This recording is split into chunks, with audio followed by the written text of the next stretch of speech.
Hello everyone, this is your friend Naruto Nexus 2.0 and we are back with a new fanfic. Which is what Naruto got Harem with Anko, Hinata and Fem Kyuubi Part 1. And if you enjoy this fanfic then please press the like button and subscribe to my channel for more fanfic like this. And now let's start the fanfic. Konohagakure no Sato, October 10th. It was October 10th and in Konohagakure no Sato or Konoha for short the annual celebration of the defeat of the Kyuubi no Kitsune or nine-tailed demon fox, 5 years ago was in full swing. However, one person in particular was not celebrating, no, quite the opposite, in fact his was running for his life. This person was none other than 5-year-old Naruto Uzumaki Namikaze, son of the Yondaime Hokage Minato Namikaze and his wife Kushina Uzumaki Namikaze, and the Jinchuriki of the Kyuubi. Not that he knew any of that. Now you are probably wondering, how does he contain the Kyuubi when it was killed 5 years ago? Well, the Kyuubi is what is known as a biju, which are near infinite amounts of chakra and yuki given form, which makes it impossible to kill them, so they can only be sealed. However, due to the Kyuubi being the strongest of the biju, it can only be sealed in a newborn baby, and Naruto was the only baby born on October 10th when the Kyuubi attacked, so the Yondaime Hokage Minato Namikaze was forced to seal the Kyuubi into Naruto, which resulted in the death of not only himself but also Kushina, leaving Naruto an orphan. The Sandaime Hokage Hiruzen Sarutobi was forced to retake the position of Hokage and tried to keep Naruto safe by keeping his status as the container of the Kyuubi a secret, but the civilian council found out and spread the word. In response, Hiruzen created a law that prevented the adults from telling the younger generation, so Naruto could at least have a chance at making friends. However, that didn't stop some of the more violent people from sometimes hunting the boy down to try and kill the demon, which leads us to where we are now. Naruto was running from another mob of people trying to kill him when he ran into a dead end. "This way he went in here," yelled one of the people of the mob chasing Naruto. "Shit, they are getting closer and I'm trapped," thought Naruto frantically when he suddenly hears a voice. "Hold on, kid." Suddenly everything goes black.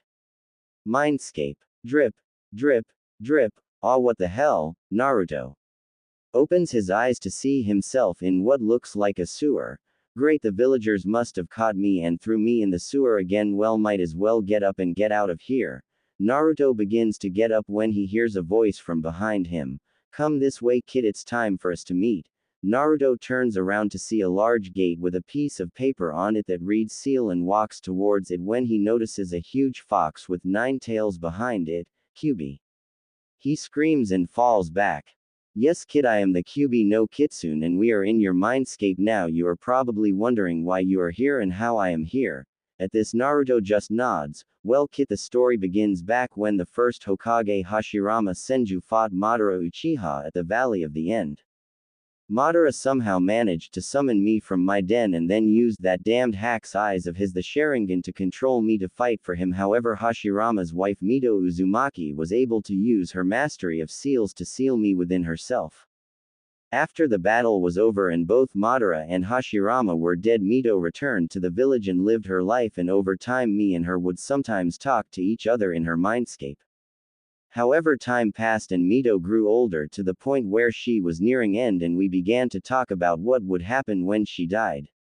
We had discovered that when she dies I would be free again, and upon realizing this we decided that if I was free somebody might control me again someday and cause more destruction, so we decided that I would be transferred into someone else before Mito died. This led to Mito choosing a young girl named Kushina Uzumaki to become my next container. "She was your mother, kid?" At this, Naruto's eyes widened and small tears formed at the corners of them.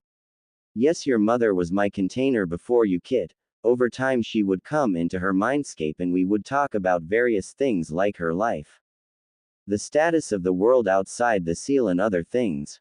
And we grew close to the point where we saw each other as sisters." Naruto begins to open his mouth to ask a question, but Kyuubi cuts him off. "Yes, kid, I am a girl. One day she told me about how she fell in love with a young man by the name of Minato Namikaze and how they got married. She even brought him into her mindscape sometimes to talk to me. At first I didn't like him, but after talking with him grew to like him and see him as a little brother. One day they both came in and told me that Kushina was pregnant. At this Naruto suddenly interrupts, but wait, if Kushina was my mother then that would mean that Minato Namikaze is my father, but he was the Yondaime Hokage. Yes kid, Minato Namikaze is your father now, please don't interrupt again. Now after telling me that Kushina was pregnant we started celebrating. When we were done I told you parents that I would like to give you a gift. Of course they asked why I would do this and I simple said that they were the closest thing I have ever had to a family and any child of theirs I would also consider family. They asked what the gift was and I told them of a bloodline that I had created using the remains of creatures that I came across when I was young. Needless to say they were shocked and honored and accepted, so I began to implant the bloodline into your DNA. However, the night you were born tragedy struck. At this the Kyuubi lowers her head for a moment so Naruto asks, what happened? After a moment the Kyuubi continues her story. It's a known fact that when a female Jinchuriki is giving birth the seal containing the biju sealed within her weakens, so extra precautions are taken due to this. When your mother went into labor it was kept secret except for the few people who would to be on hand to help deliver you, which included your father and few others. However, somehow the secret was let out and a man came right after you were born and held you hostage before kidnapping your mother and extracting me from her. He then placed me under a genjutsu just like Madara did and forced me to attack Konoha. Your father was able to lead me away from Konoha to where your mother and you were in hopes of sealing me back into your mother. But due to just giving birth and having me ripped from her she was too weak, so he had to seal me into you. Your mother used a special ability of hers to create chakra chains to hold me down while your father prepared everything. But as he was sealing me into you I broke free for a second and in my state I lashed out toward you and your parents got in the way and were fatally wounded by one of my claws. It was then that I finally broke free from the genjutsu and noticed what I had down. A tear trails down Kyuubi's cheek and Naruto walks up and hugs her as best he can despite her size. It's alright Kyu-chan, I don't blame you for your actions, he says with a small smile on his face. Thank you kid. Now after realizing what I had done I began to panic, but your parents said it was alright and that it wasn't my fault.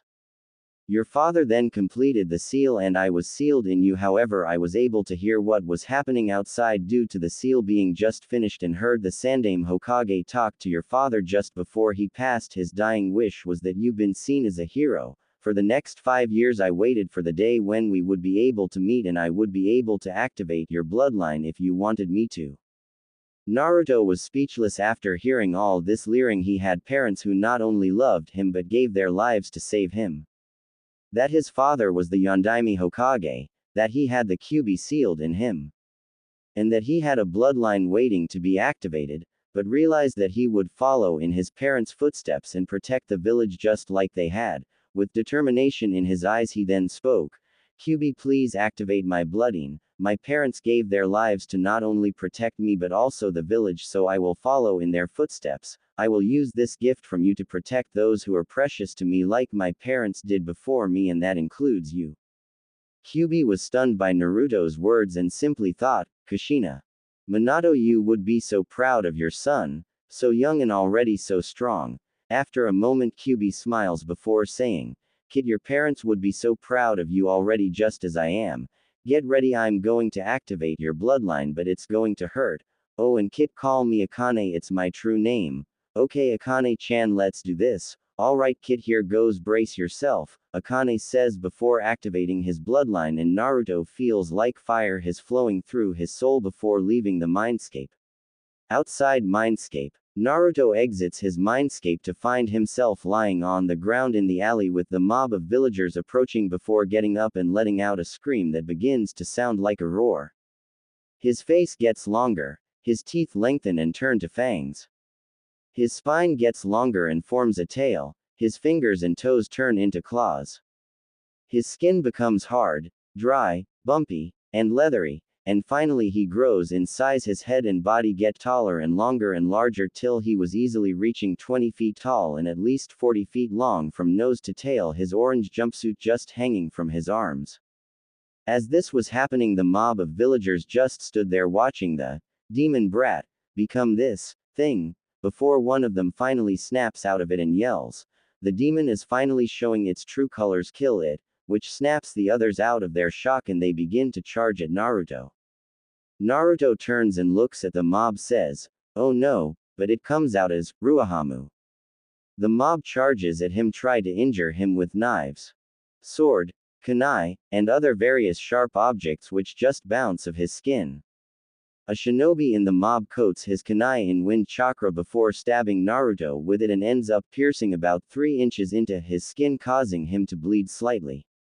Naruto lets out a roar before turning to the shinobi. He lets out a mighty roar, ruar, before leaning down and lunging forward, snatching the man by the waist in his mouth. The man screams before Naruto chomps down, biting the man in half with a loud crunch. The mon's legs and upper torso fall to the ground with a wet plop, and the rest of the mob screams before trying to run. Naruto hears the scream and turns toward the rest of the mob, blood dripping from his mouth and teeth, before lunging at the mob and begins to tear them apart, squishing some underfoot, slamming others into the alley's walls with his massive tail, ripping others apart with his jaws, all the while names and pictures passing through his mind: Tyrannosaurus Rex, Velociraptor, Stegosaurus, Triceratops, Apatosaurus, Dilophosaurus, Pterodactyl, Procompsognathus, and finally Diabolus Rex. As this was happening, two Anbu, one with an Inu mask, the other with a hubby mask, watch in horror and amazement. The Anbu with the Inu mask summons a dog and sends it to get the Hokage. Naruto finishes killing the last person in the mob when he hears someone appear and looks to see the Hokage standing before him with the Inu and hubby masked Anbu.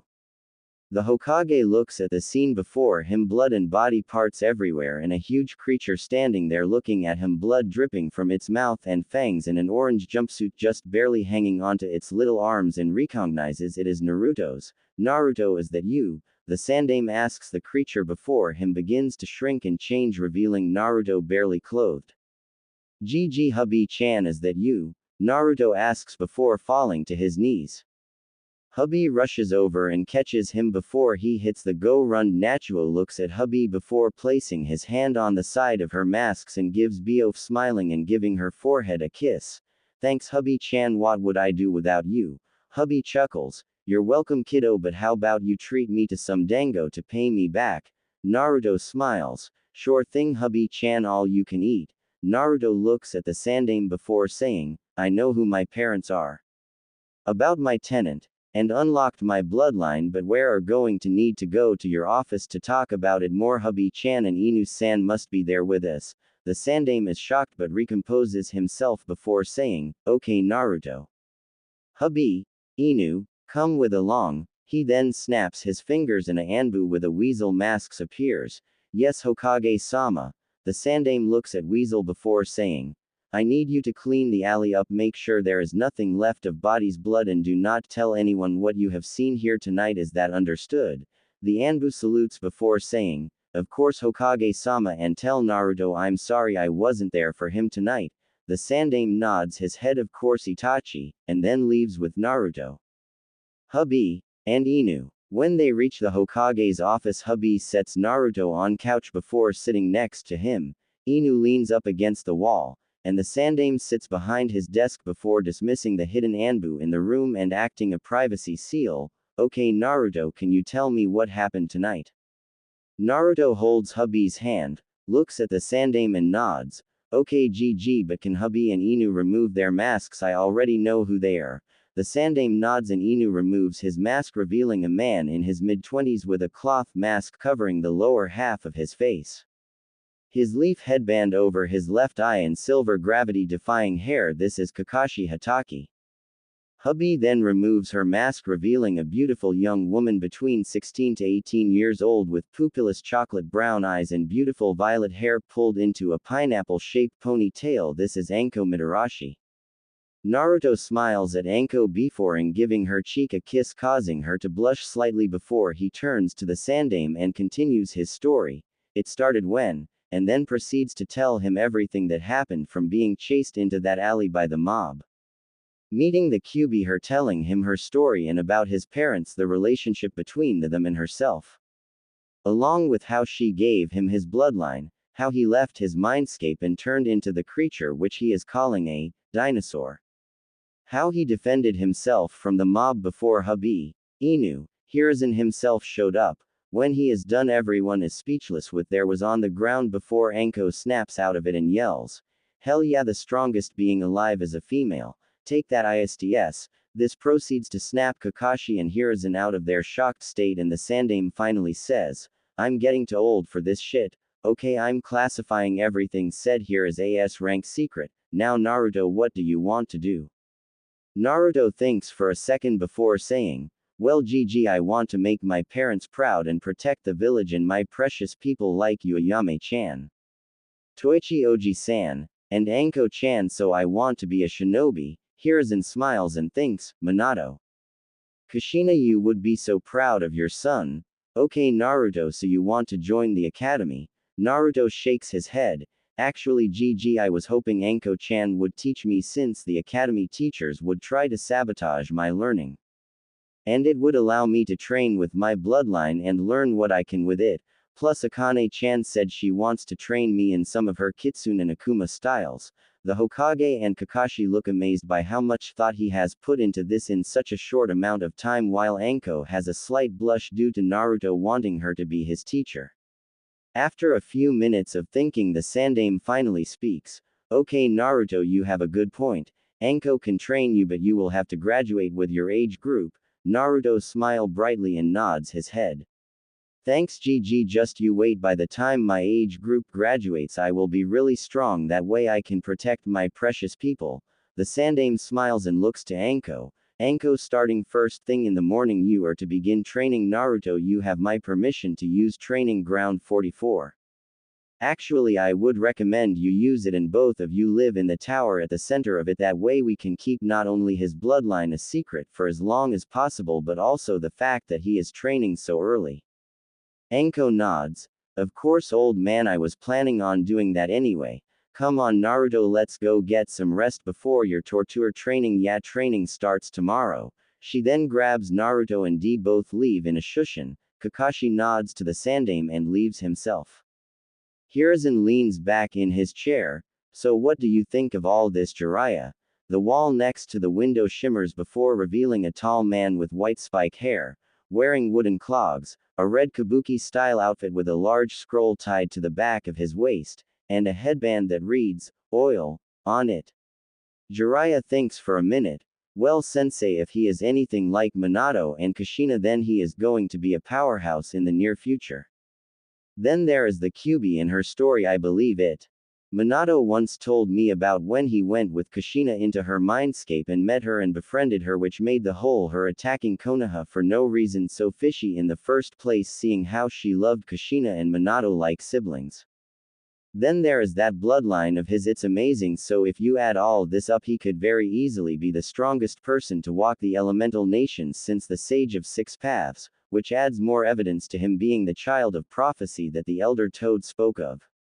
The Sandame nods his head. "That's what I thought too, Jiraiya." Jiraiya smiles and hands the Sandame a scroll. "Well, here is the latest info from my sources, sensei.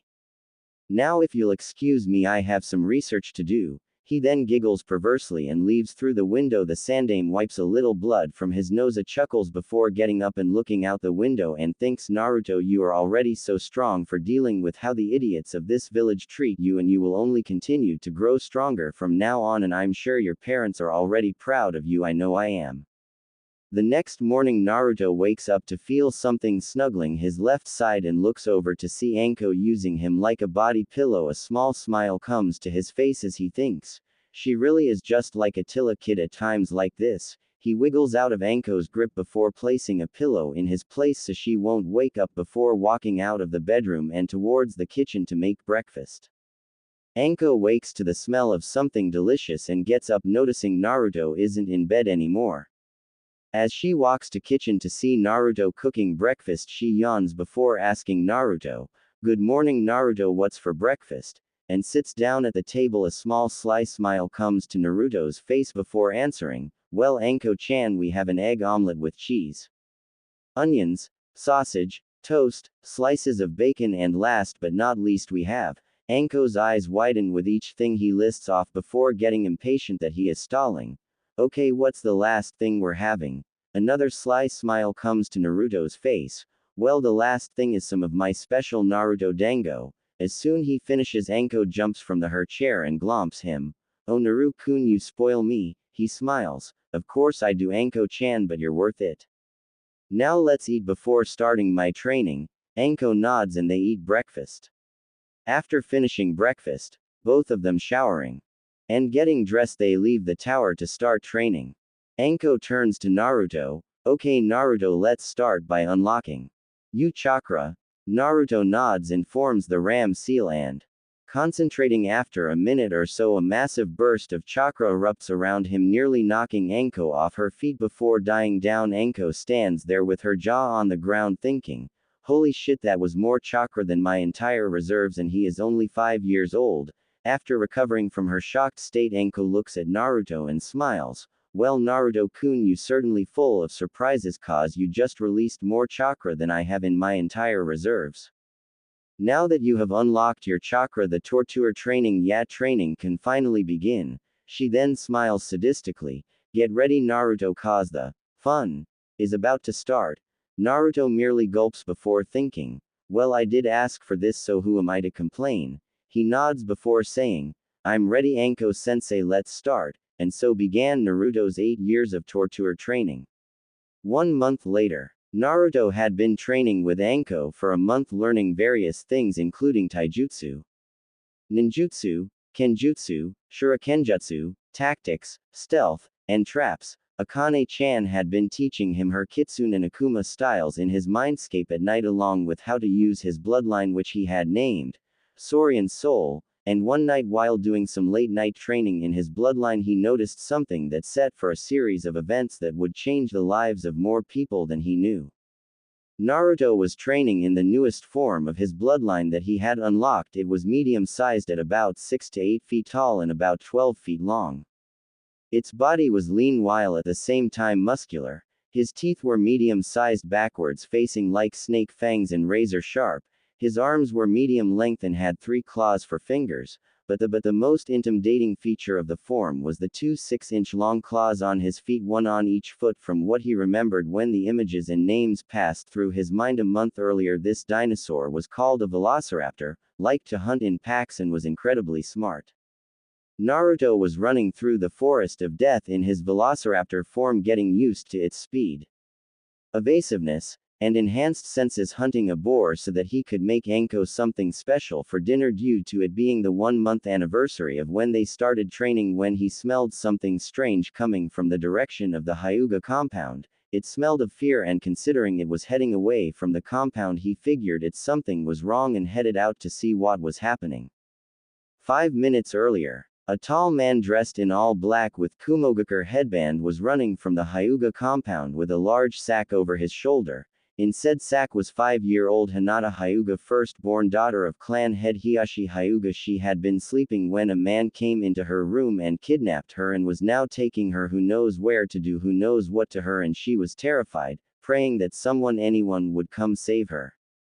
The man smirked, thinking how easy it had been to kidnap the young Hyuga heiress so that Kumo would finally get the Byakugan bloodline.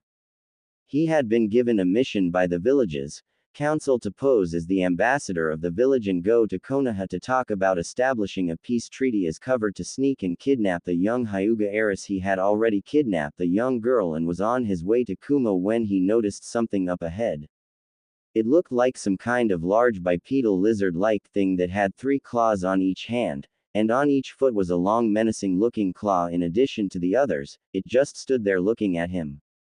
Naruto had made it back to village fairly quickly and noticed a tall man in black with a large sack over his shoulder that was the source of the fear he smelled earlier.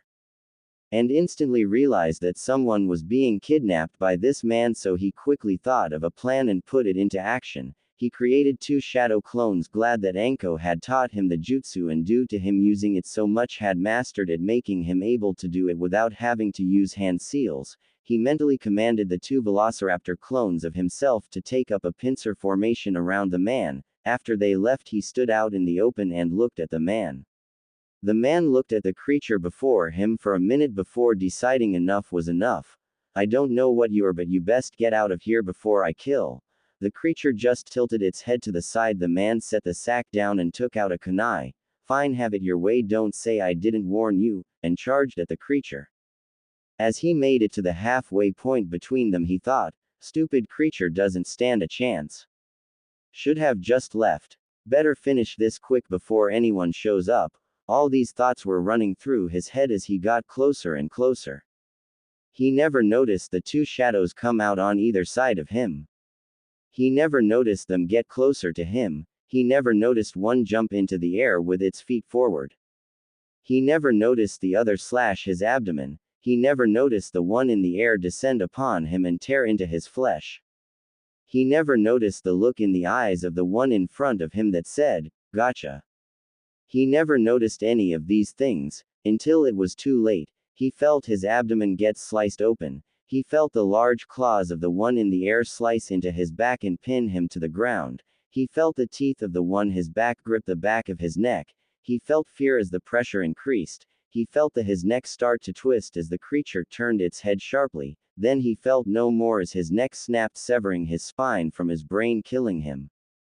Naruto looked at the man before him, dead from his clone, snapping his neck before dismissing his clones, tilting his head towards the sky and letting out a roar, that coughing like one that velociraptors do in the movies, before changing back to his normal form and walking over to the sack and opening it.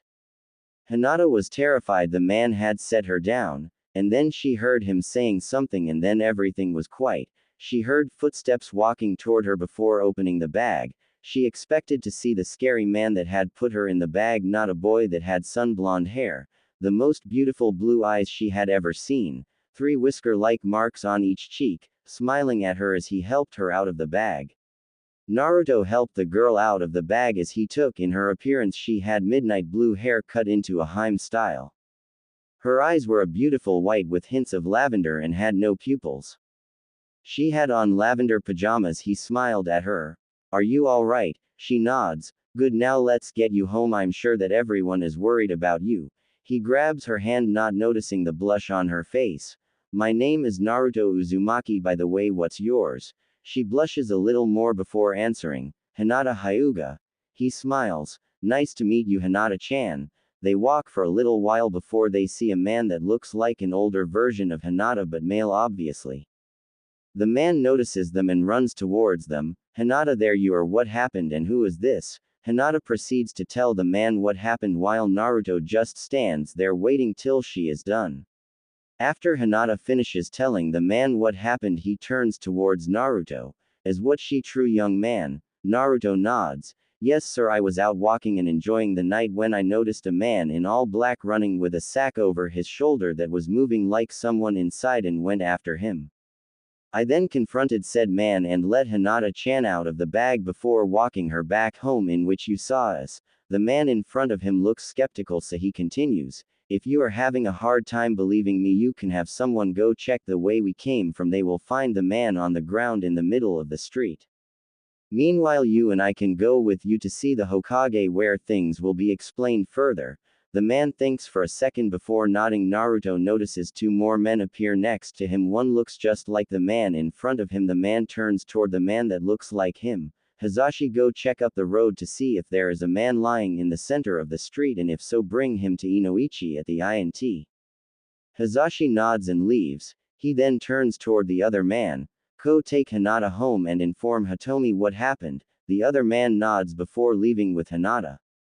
The man then turns toward Naruto. "Come along, Naruto, let's go talk to the Hokage." Naruto's eyes widen. "You know who I am?" The man chuckles. "Of course, I doubt there is anyone in the village that doesn't know who you are. And I must say that prank you played on the civilian council was very funny." Naruto smiles and rubs the back of his head. "Thanks, they had it coming." The man smiles. "That they did, Naruto, that they did." Naruto and the man reach the Hokage's office and enter. To see the Sandame doing paperwork before looking up.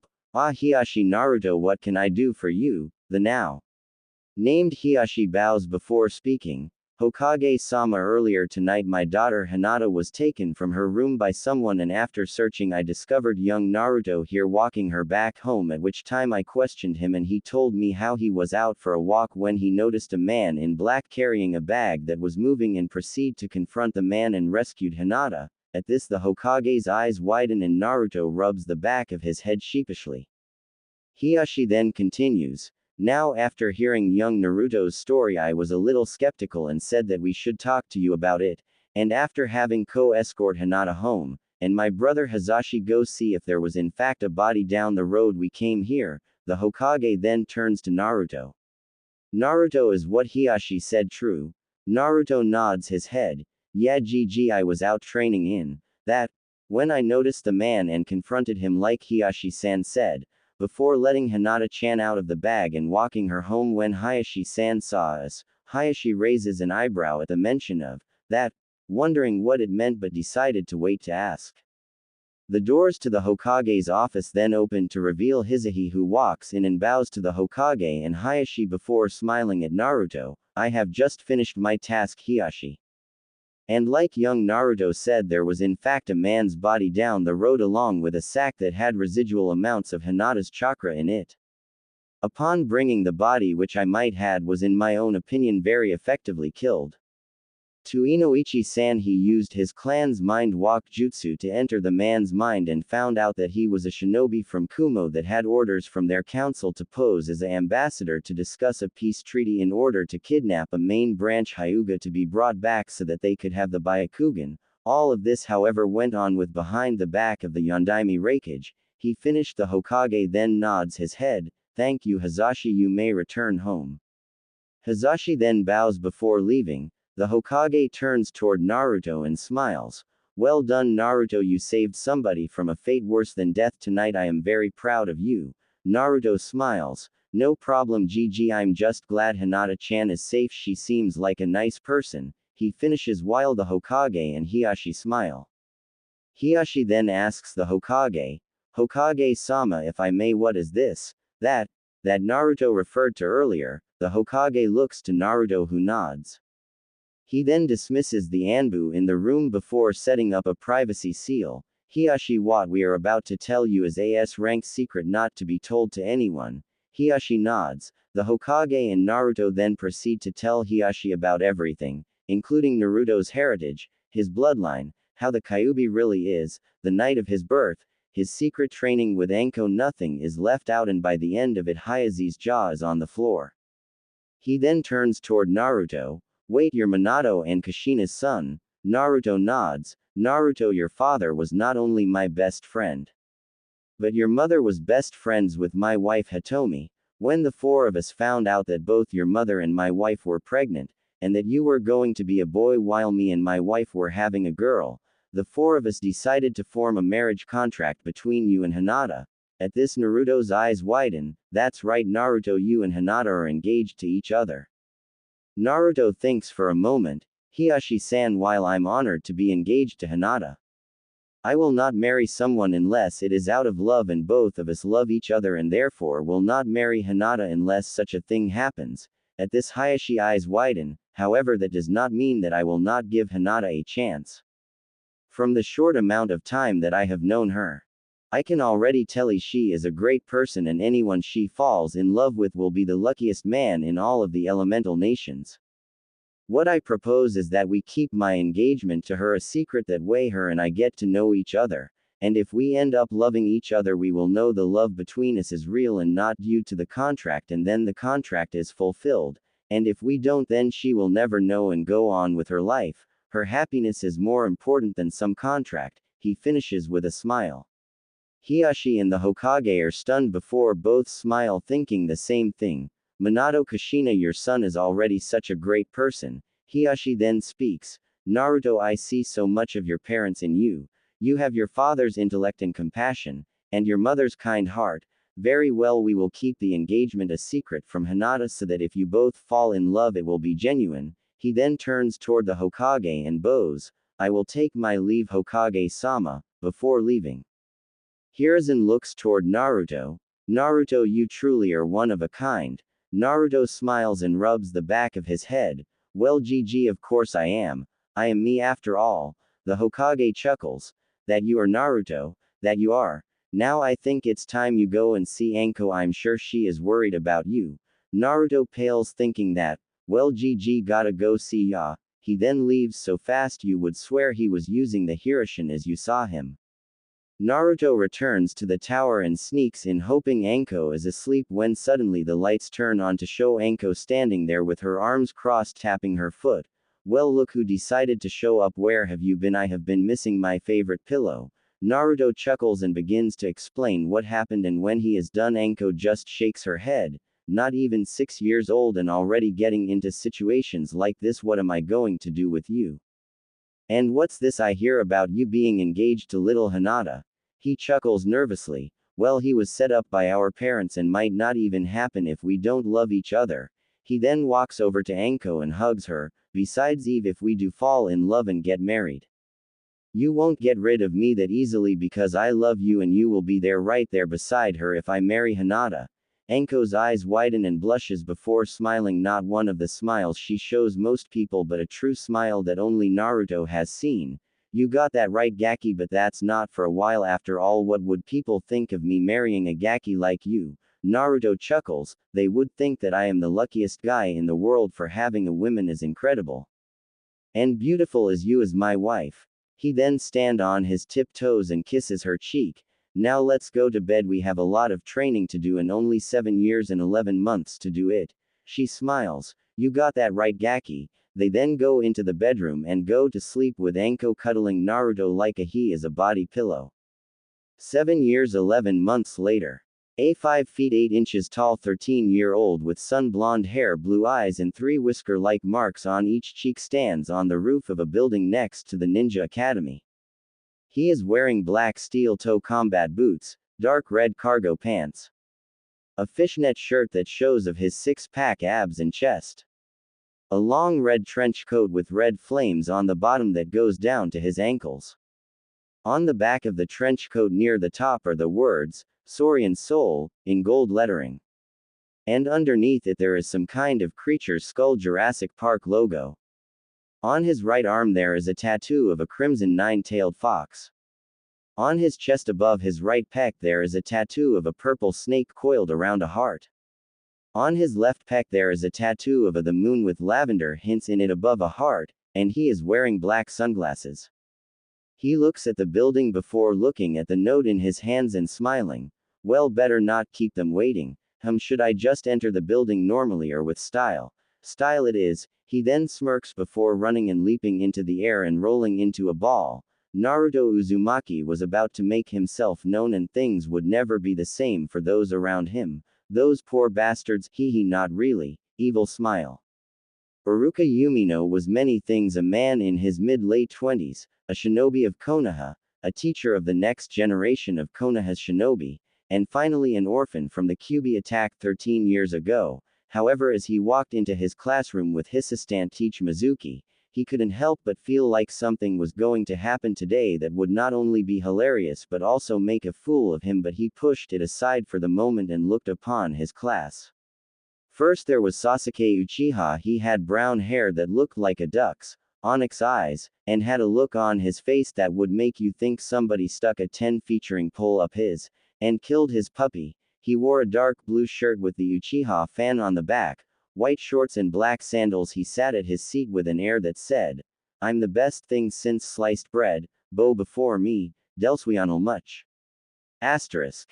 Next there was Choji Akamaiki Tub, big boned boy munching on a bag of chips. He had on a gray shirt, tan shorts, and a pair of sandals. Next to him sat his best friend Shikamaru Nara. Shikamaru Nara is one of the smartest people in the village like the rest of his clan, but he was also one of the laziest, also like the rest of his clan, the males anyway.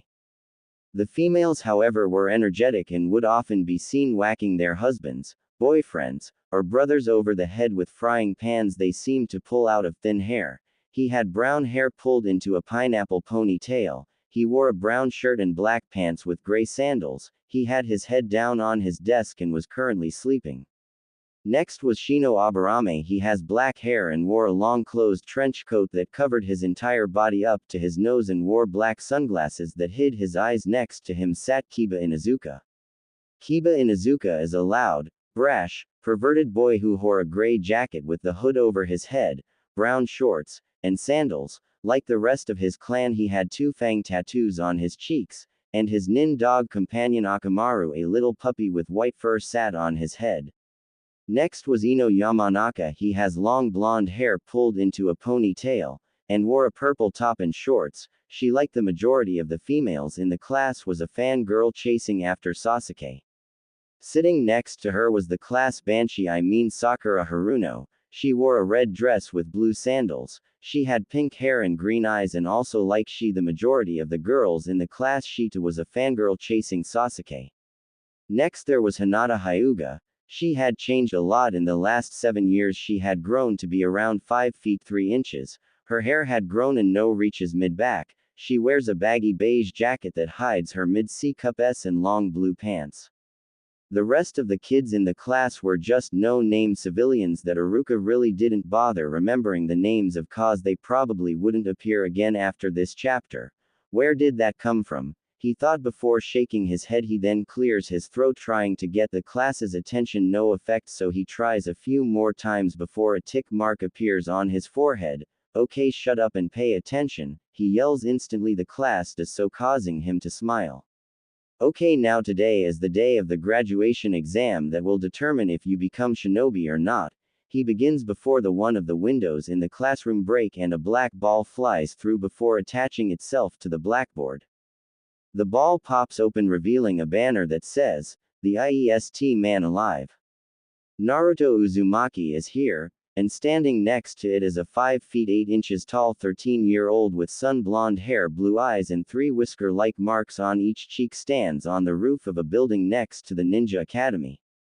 He is wearing black steel-toe combat boots, dark red cargo pants, a fishnet shirt that shows of his six-pack abs and chest, a long red trench coat with red flames on the bottom that goes down to his ankles.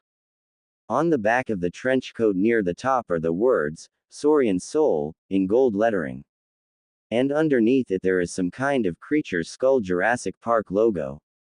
On his right arm there is a tattoo of a crimson nine-tailed fox. On his chest above his right pec there is a tattoo of a purple snake coiled around a heart. On his left pec there is a tattoo of the moon with lavender hints in it above a heart, and he is wearing black sunglasses. He turns to Iruka and raises his hand. Yo, am I late? Iruka just stands there for a second before clearing his throat. Who are and why are you my class? Naruto just tilts his head to the side and looks at Iruka. Well, in order, my name is Naruto Uzumaki, hence the reason I came out of, and am standing next to that ball next to me that has the banner saying, "The IEST Man Alive." Naruto Uzumaki is here. Cue sweat drop from most of the class. And as to what I am doing here, this is my class and I'm here to take the graduation exam. I have a note from the Hokage, and hands Iruka the note, causing his eyes to widen before rubbing the bridge of his nose and muttering, "I need a drink." He then notices Naruto holding a flask out to him. "Here's some of my special stash, it helps with the stress." Iruka grabs the flask and takes a gulp before handing it back to Naruto. "Thanks, I needed that. Okay, now class, we have a new student joining us today. Meet Naruto Uzumaki." Naruto raises his hand. "Yo, nice to meet you." Suddenly there was a yell of, "Iruka-sensei, why does this nobody get to just join at the end of the year when we're graduating? Only someone as awesome as Sasuke-kun should be able to do that." "I just died a little writing that," was the yell of the class banshee. Sakura, yeah, Sakura.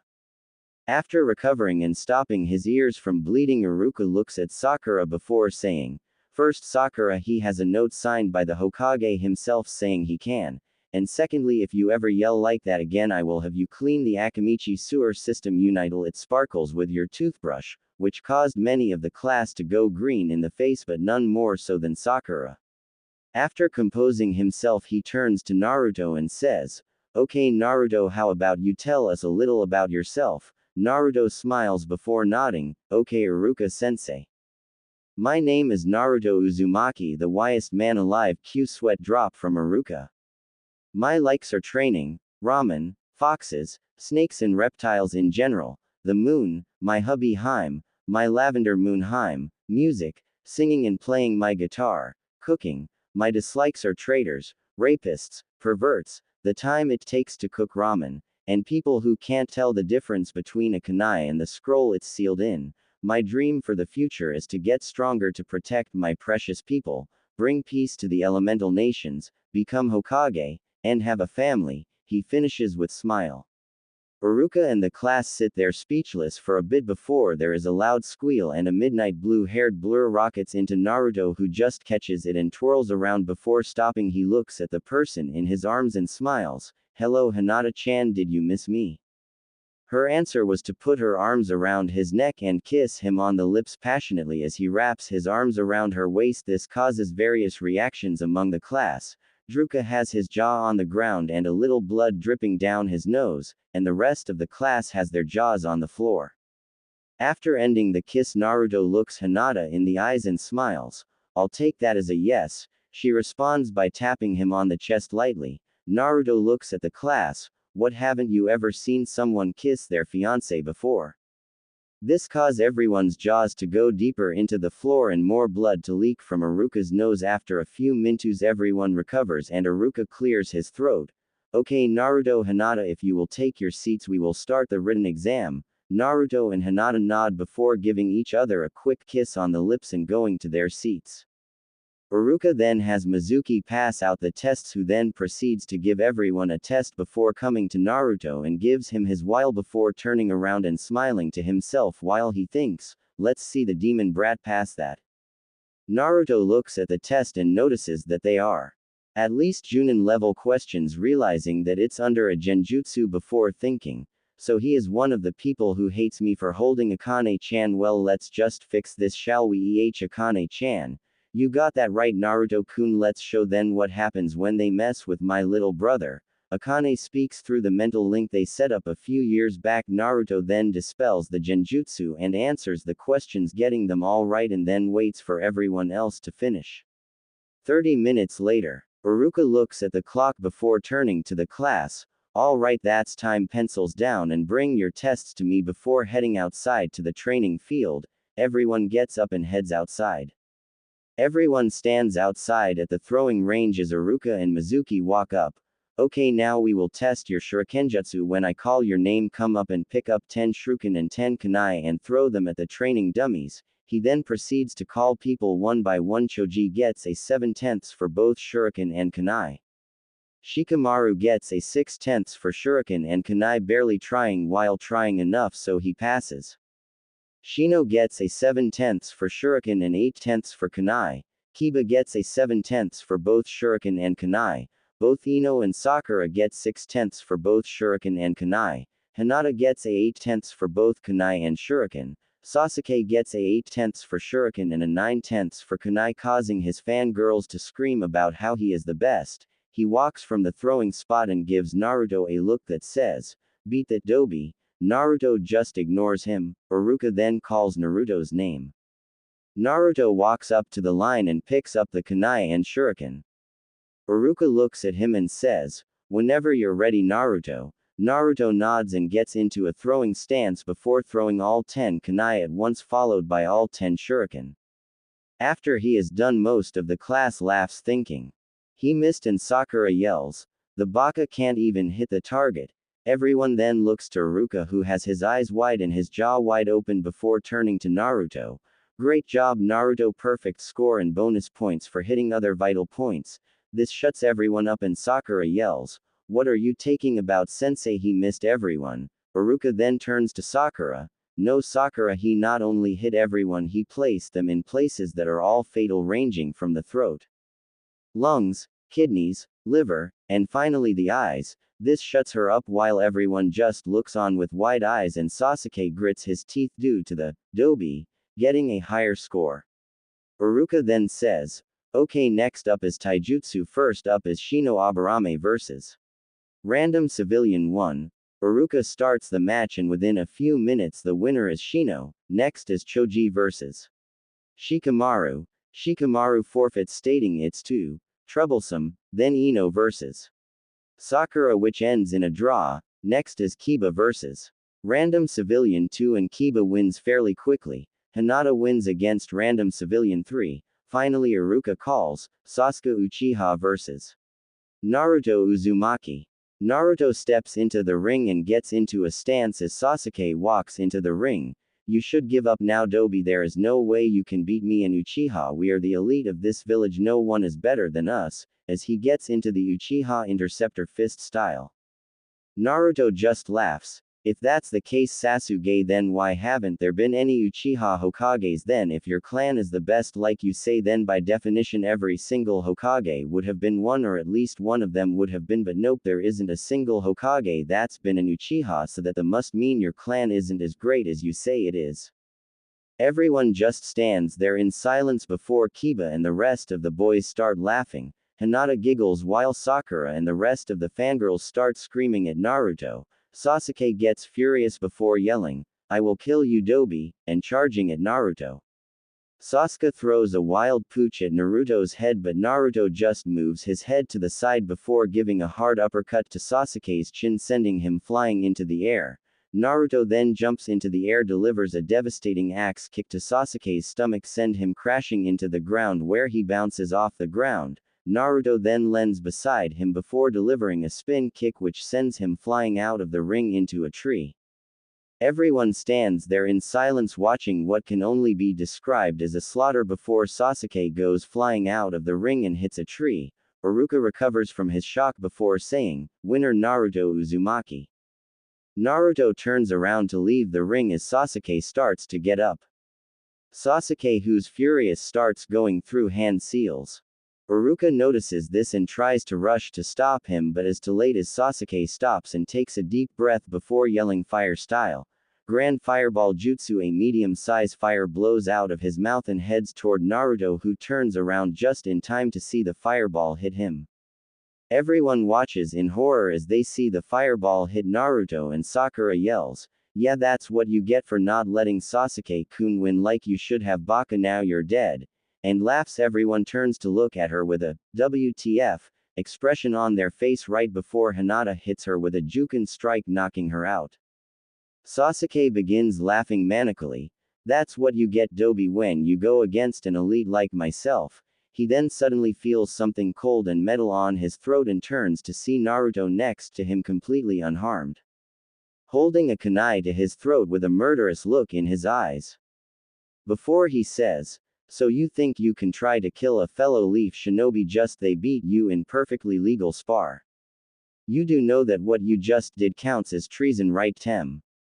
Which means I am well within my rights to simply end you life right here, you pathetic sack of shit.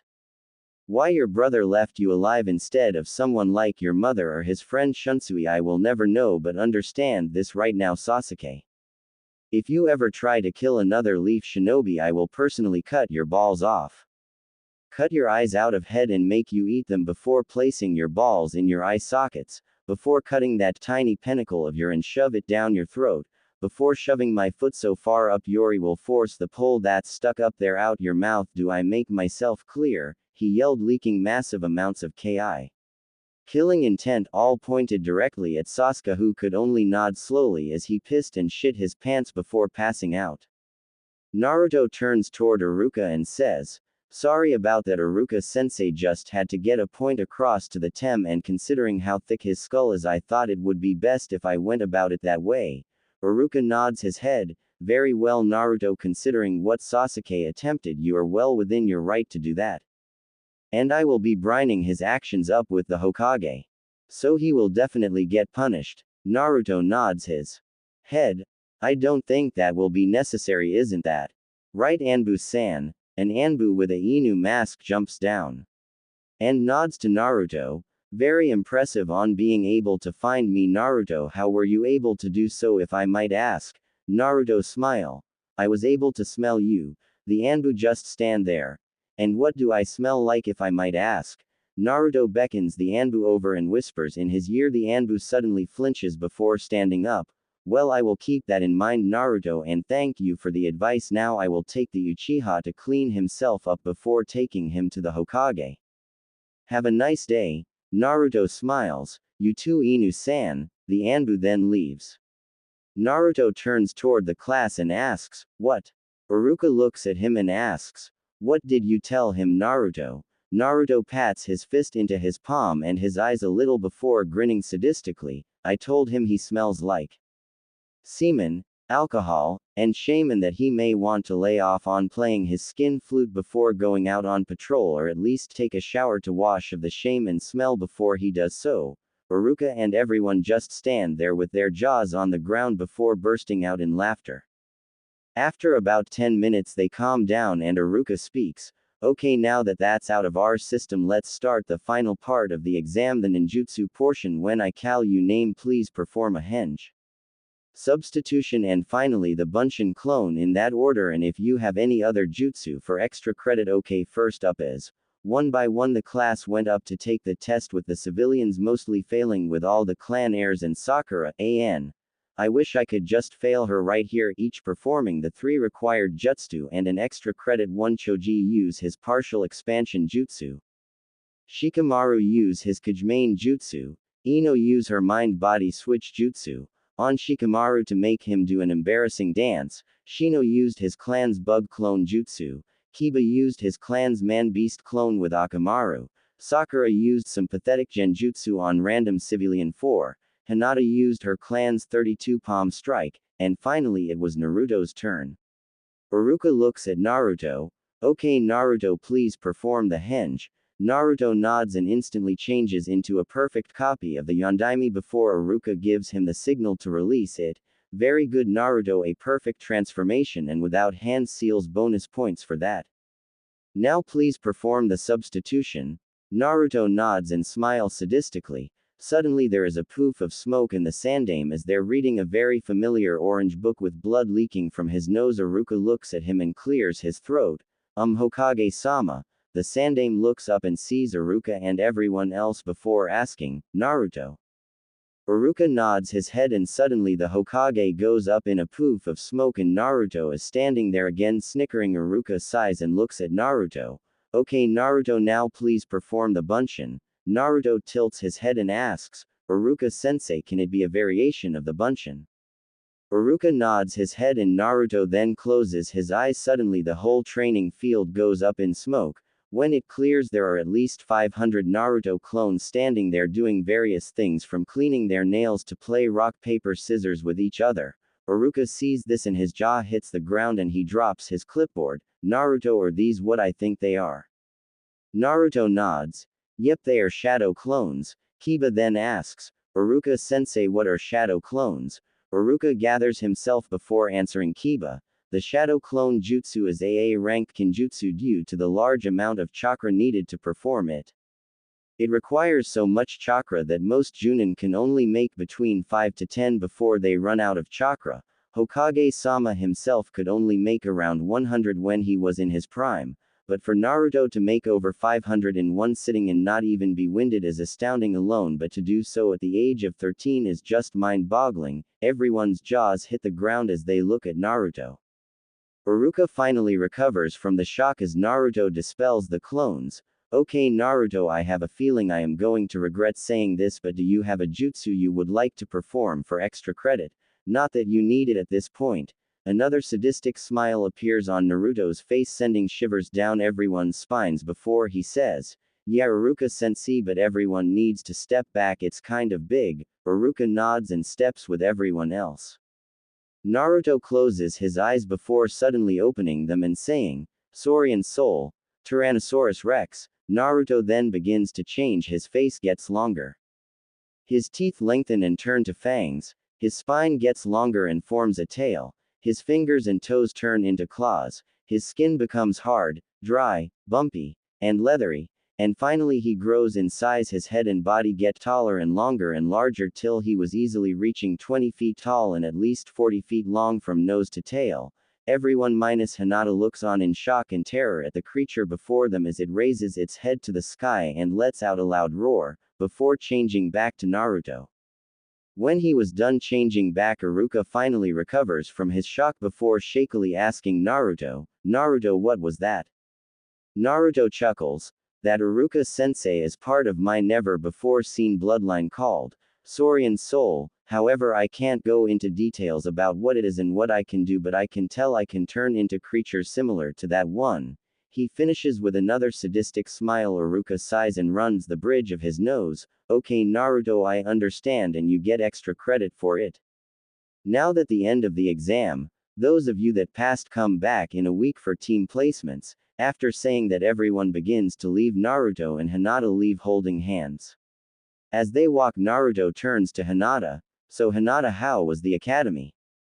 Hinata giggles. Well, Naruto-kun, it was okay, but it would have been better if you were there with me. He smiles. I know, Hinata-chan, but you know why I couldn't be there with you. She smiles sadly. Yeah, can't believe how stupid the villagers are. Naruto laughs. You can me both. Anko-chan says hi by the way and looks forward to the next time she can help you train. Hinata shivers at that, remembering the couple of times she asked Anko to help her train.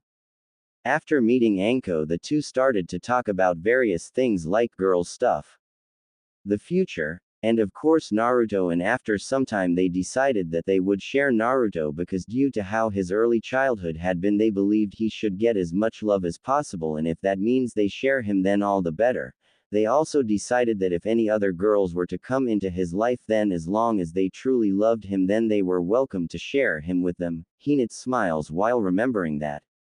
They continue to walk and it begins to get darker, so Naruto decided to walk Hinata home. As they near the Hyuga compound, Naruto remembers something. Hey Hinata-chan, do you still have that little gift Anko-chan gave you when you two decided to share me? Hinata blushes atomic red before quietly answering. Yes, Naruto-kun, I still have it, and that was the most embarrassing thing I have ever done in my life.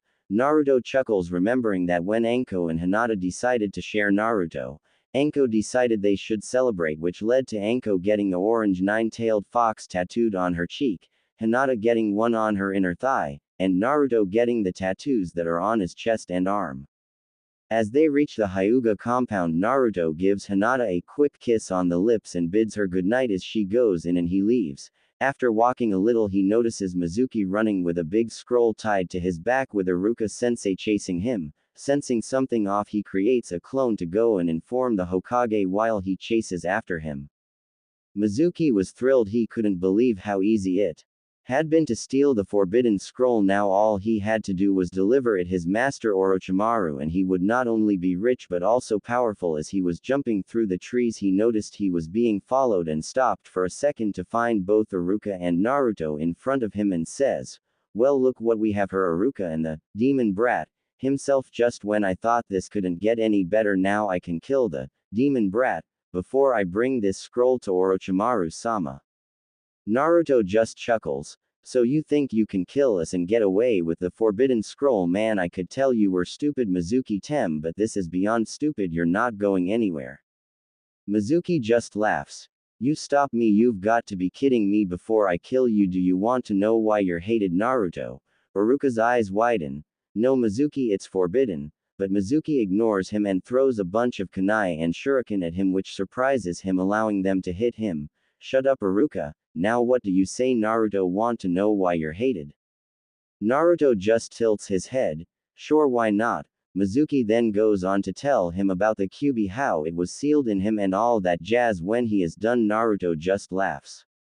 Mizuki gets frustrated and yells, what's so funny, demon? Naruto stops laughing and looks at Mizuki. I have known about the Kyuubi since I was 5 years old, shocking Mizuki and Iruka before he continues. Furthermore, you said the Kyuubi was sealed in mean, which makes me the Kyuubi, but if you fill a glass with water, does the glass become the water? At this, Mizuki and Iruka's eyes widen before a small smile comes to Iruka's face. Now Mizuki, you have attempted to kill to Leaf Shinobi, stolen the forbidden scroll, and revelate an S rank secret, which means that your sentence is death. Naruto finishes with a sadistic smirk on his face as he calls out, multi-shadow clone jutsu. The forest is then filled with at least 500 Narutos, all of which have the same sadistic smirk before all the clones say, Saurian Soul, Velociraptor. All the clones turn into Velociraptors and look at Mizuki, who by this point is pissing himself, at which point all 500 Velociraptor clones attack at once and all he can do is scream as he is torn to shreds. Iruka looks on as Mizuki is torn to shreds, leaving only his head and the scroll untouched, and feels like he is going to throw up. Naruto walks over to him and begins pulling out the kunai and shuriken. You alright, Iruka-sensei? Iruka nods before saying, Naruto, about what Mizuki said, but Naruto cuts him off. It's okay, Iruka-sensei, like I said, I have known since I was 5, and when GG shows UOP and we get back to his office everything will be explained. Naruto then finishes pulling out the last of the shuriken and kunai before going over and picking up the forbidden scroll in Mizuki's head just as the Hokage and some Anbu show up. The Sandaime looks at the scene before him, looking at Naruto and smiling. Good work, Naruto, mission complete, he says and winks slightly. Naruto catches on and plays along. Of course, Hokage-sama, like we thought the Mizuki was the traitor, and after confirming this, following him here where I joined Iruka-sensei in confronting him, Mizuki proceeded to break an S-rank law punishable by death, along with the attempted murder of two-leaf shinobi, and the theft of the forbidden scroll with the intention to bring it to the traitor Orochimaru. I eliminated him and retrieved the scroll while attending to Iruka-sensei's injuries before you showed up. The Hokage nods and turns to his Anbu Inu. Take a scud to see if there are any others around that might be waiting for Mizuki, and if so, try to capture them, but if unable to take them alive, you have authorization to kill them. Inu nods and leaves with most of the Anbu, leaving only the Hokage, the Anbu named Neko, Naruto and Iruka in the clearing. The Sandaime then turns towards Neko. Neko, help Iruka up, we are heading OT my office. Neko nods and does so before the four of the Shushin to the Hokage's office. Once they reach the office, the Sandaime has the other Anbu leave before activating a privacy. Neko, remove you mask.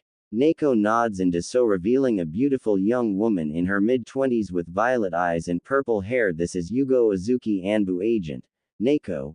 She smiles at Naruto. It's been a while, Naruto-kun, how have you been? Naruto walks over and gives her a hug. I've been good, Yugo ne, how are you and Hayate ni? She smiles. We're good, Naruto-kun, now let's see what Hokage-sama has to say. Naruto nods and releases the hug before turning to the Hokage. Hiruzen smiles before turning toward Iruka.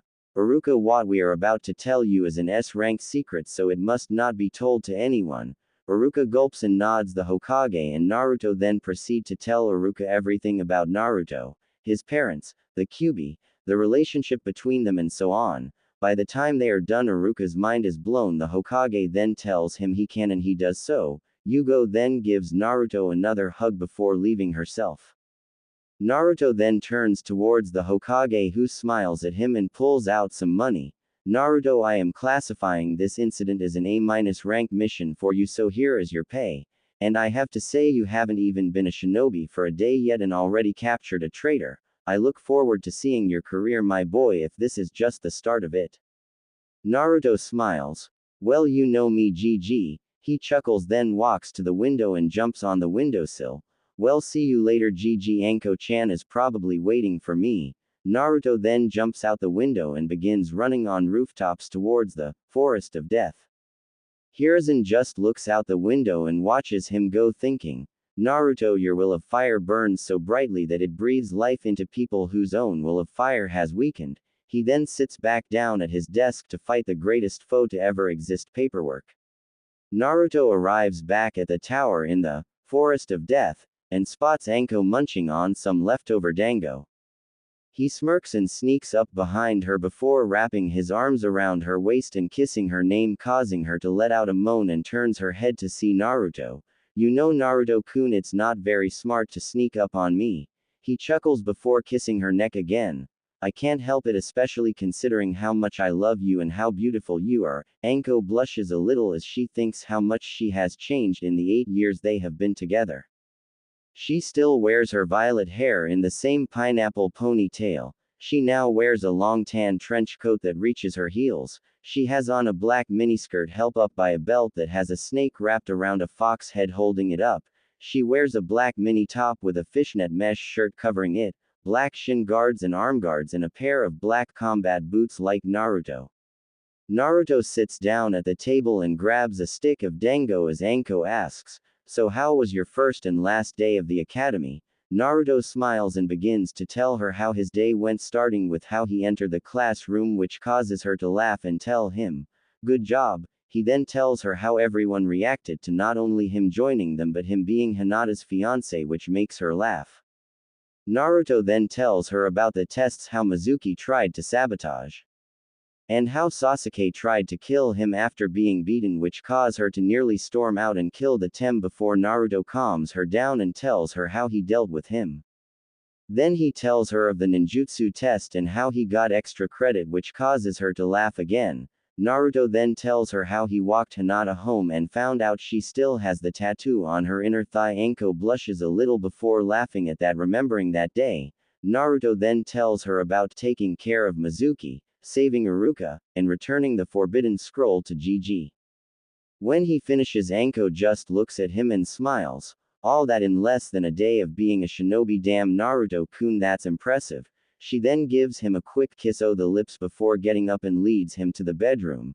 Come on Naruto-kun, time for bed, you've had a busy day and need your rest, Anko says as she begins undressing until she is in just her purple bra and thong before getting under the blankets. Naruto then gets undressed till he is in his burnt orange boxers and get under the blankets next to her, holding her in his arms before kissing her forehead. Good night my hubby queen, he says. She smiles and kisses his forehead. Good night by Foxy King, she says as they fall asleep in each other's arms. Naruto woke the next morning to find his vision blocked by something, and judging by how soft it was, he had a very good idea as to what it was. Anko's D cup s. He smiles and thinks, I don't know how you do it, Anko-chan, but why is it that every morning you somehow end up without your bra even though you were wearing it when we went to bed? He slides out from under her and places a pillow in his place before covering her back up with the blanket and going to make breakfast. As Naruto makes breakfast, he thinks on what he should do for the next few days before team placements. Let's see, team placements are in 6 days. That gives me time to get to know my fellow genin minus Sakura.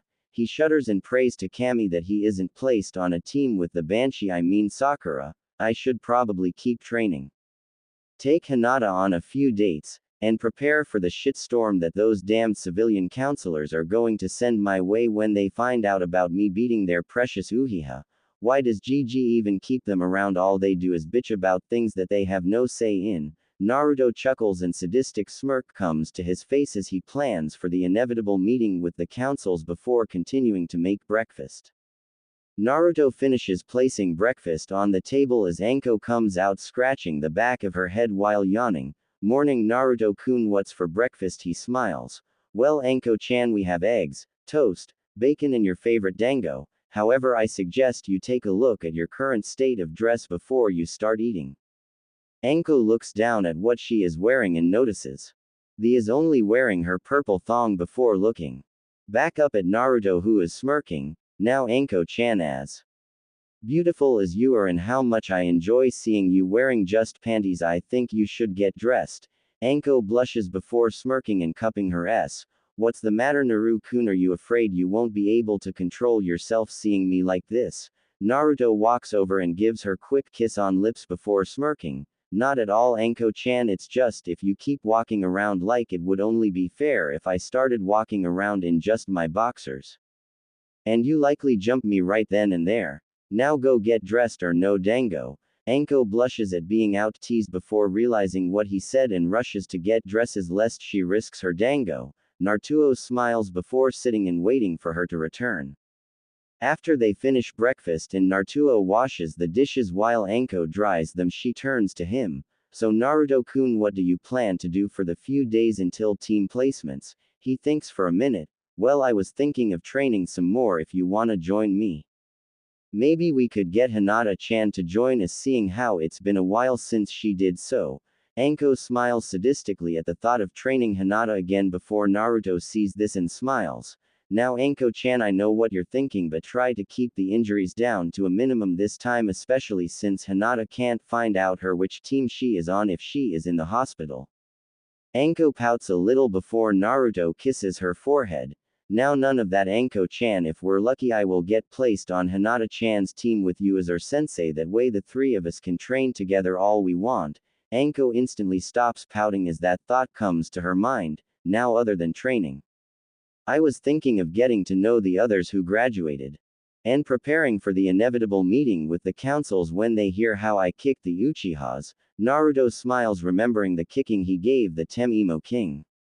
Anko smirks at hearing that and says, "Okay Naruto-kun, sounds like a plan, just remember to bring a camera to the council meeting. I want to see their faces when you show them why they shouldn't mess with you."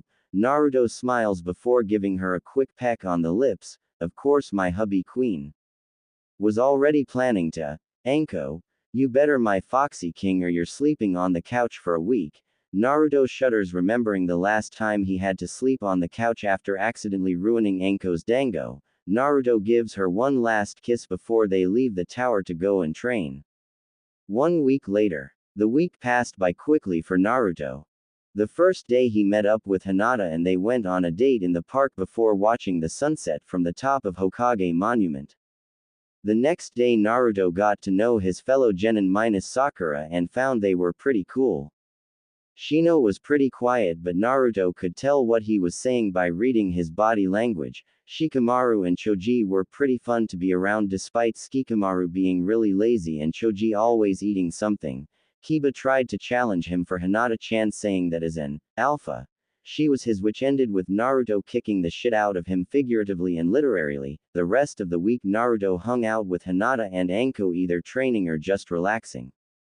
It was the day of team placements and Naruto was standing on the roof of the building across from the academy wearing his usual trench coat, combat boots, red cargo pants, fishnet shirt, and black sunglasses thinking about how he would enter the classroom. He noticed Iruka just walk in before standing behind the podium and instantly came up with a way to enter. Smiling sadistically he sinks into the roof.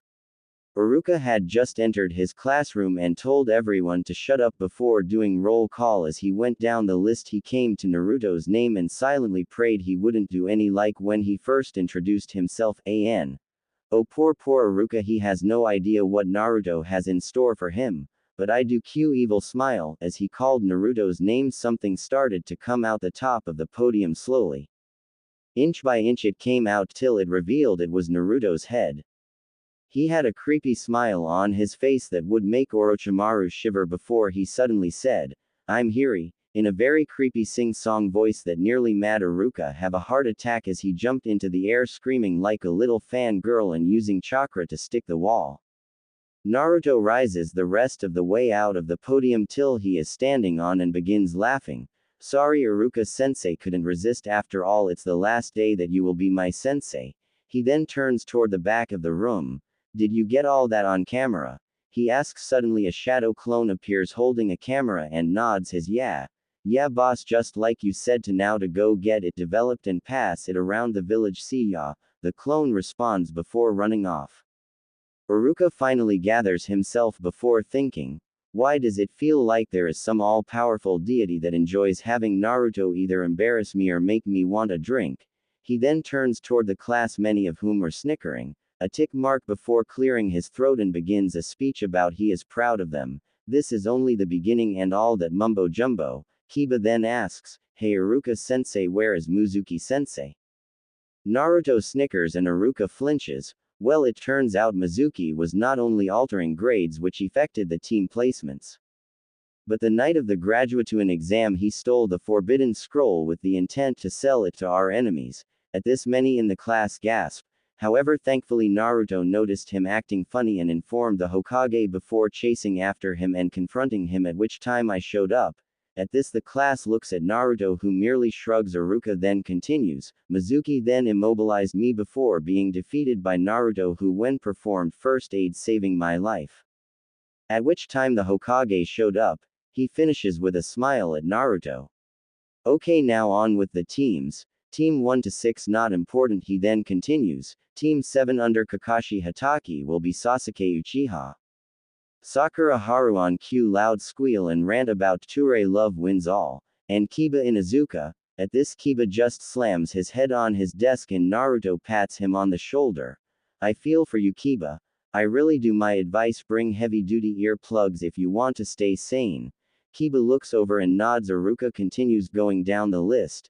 Team 9 is still in circulation, so Team 10 under Asuma Sarutobi will be Shikamaru Nara, Choji Akamichi, and Ino Yamanaka. At this Ino just groans. Uruka ignores her and continue. Now here is where things get interesting. Team 8 under Kurenai Yuhi will be Shino Aburame and Hinata Hyuga. However, due to a Jonin taking an interest in Naruto's skills and wanting to take him as an apprentice, that leaves Team 8 short a member. So Hokage-sama decided to place him on Team 8 with his sensei, meaning Team 8 will now be Shino Aburame, Hinata Hyuga, and Naruto Uzumaki under Kurenai Yuhi, with Ko-sensei. But before he can finish, the window breaks and in flies a black ball that opens to reveal a banner that reads, "The Waiba taken Anko Mitirashi, soon to be Uzumaki." At the bottom is a chibi drawing of Naruto in a tuxedo with Anko hanging off him wearing a wedding gown. Next to the banner is none other than Anko herself, with a shit-eating grin on her face as she looks at Naruto, whose simple smile, and thinks, "I should have known it would be Anko, this is just like her." Uruka looks at Anko. Anko-san, you're early." She merely chuckles and says, "Sorry about that, just couldn't wait to get my cute little genins and begin their torture or training." "Yeah, that's right." Uruka sighs. The door suddenly opens and in walks a black-haired woman with red eyes wearing black sandals, a black skirt, and a red and white dress that looks like it's made of bandages. She turns to Anko and glares, "Damn it, Anko, I told you to wait. We're early." Anko just chuckles and rubs the back of her head. "Sorry Kurenai-chan, I was excited." Kurenai's eye begins to twitch. "Fine, okay, Team 8 meet us on the roof in 10 minutes, Naruto, Hinata, and Shino nod before getting up when suddenly Kiba looks at Anko and says, "Wait a minute, the banner said you're soon to be Anko Uzumaki, but the only Uzumaki is Naruto and he is engaged to Hinata." Anko just smiles. "That's correct, but so am I." There is utter silence and you could hear a pin drop when suddenly everyone minus Naruto, Hinata, Anko, Kurenai, and Shino yells at once, "EHHHHHH." Naruto chuckles and rubs the back of his head before answering what everyone is thinking, "Yes, I am engaged to both Hinata and Anko. Due to me being the last known Uzumaki, I fall under the CRA, which forces me to take multiple wives. However, just because I will only marry if both myself and the women I am to marry love each other." He finishes Kiba and the rest of the boys in class minus Choji, Shikamaru, and obviously Sasuke then gets up, stand in front of Naruto before dropping down to their hands and knees before bowing their heads up and down before creepily chanting as one, "All hail Naruto Uzumaki-sama, the manliest man, the sage of manliness. Please teach us your ways in manliness. We are not worthy, we are not worthy." Naruto and the rest of Team 8 just stands there with sweat drops on their heads. Naruto then turns to Iruka-sensei for some help, only to find him also bowing down to him while chanting. Naruto shakes his head and looks at the rest of Team 8 inches. "Can we just go? This is getting too weird even for me." They just shake their heads and head to the roof. When they reach the roof, Kurenai looks at them. "Okay, now that we're away from, how about we introduce ourselves? I will start. My name is Kurenai Yuhi. My like are genjutsu, training, my friends, wine, and reading. My dislike are perverts, rapists, and traitors. My dream is to become the best genjutsu user in the elemental nations, see you three reach Jonin, and have a family." She finishes, turning towards Anko. Anko smiles. "My name is Anko Mitarashi, soon to be Uzumaki. My like are Naruto-kun, snakes, sake, dango, and my friends. My dislikes are perverts, rapists, and a certain traitor. My dreams for the future are to kill said traitor, marry Naruto-kun and have a family with him." She finishes before turning to Hinata. Hinata nods and says, "My name is Hinata Hyuga, soon to be Uzumaki. My likes are Naruto-kun, Anko-sensei, training, and cinnamon buns. My dislikes are perverts, rapists, traitors, and the cage bird seal. My dreams for the future are to abolish the cage bird seal and unite the main and branch families, marry Naruto-kun, and have a family." She smiles at the end and turns to Shino. Shino nods before saying, "My name is Shino Aburame. My likes are insects and honey. My dislikes are people who kill insects for no reason, and traitors. My dream is to become head of my clan and breed insects to make a new breed." Shino finishes by pushes his sunglasses up and turns towards Naruto. Naruto smiles before saying, "My name is Naruto Uzumaki.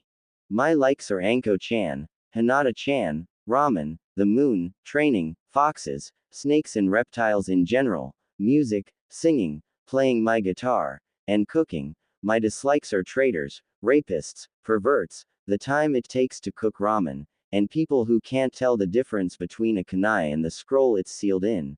My dream for the future is to get stronger to protect my precious people, bring peace to the elemental nations, become Hokage, and have a family," he finishes with smile.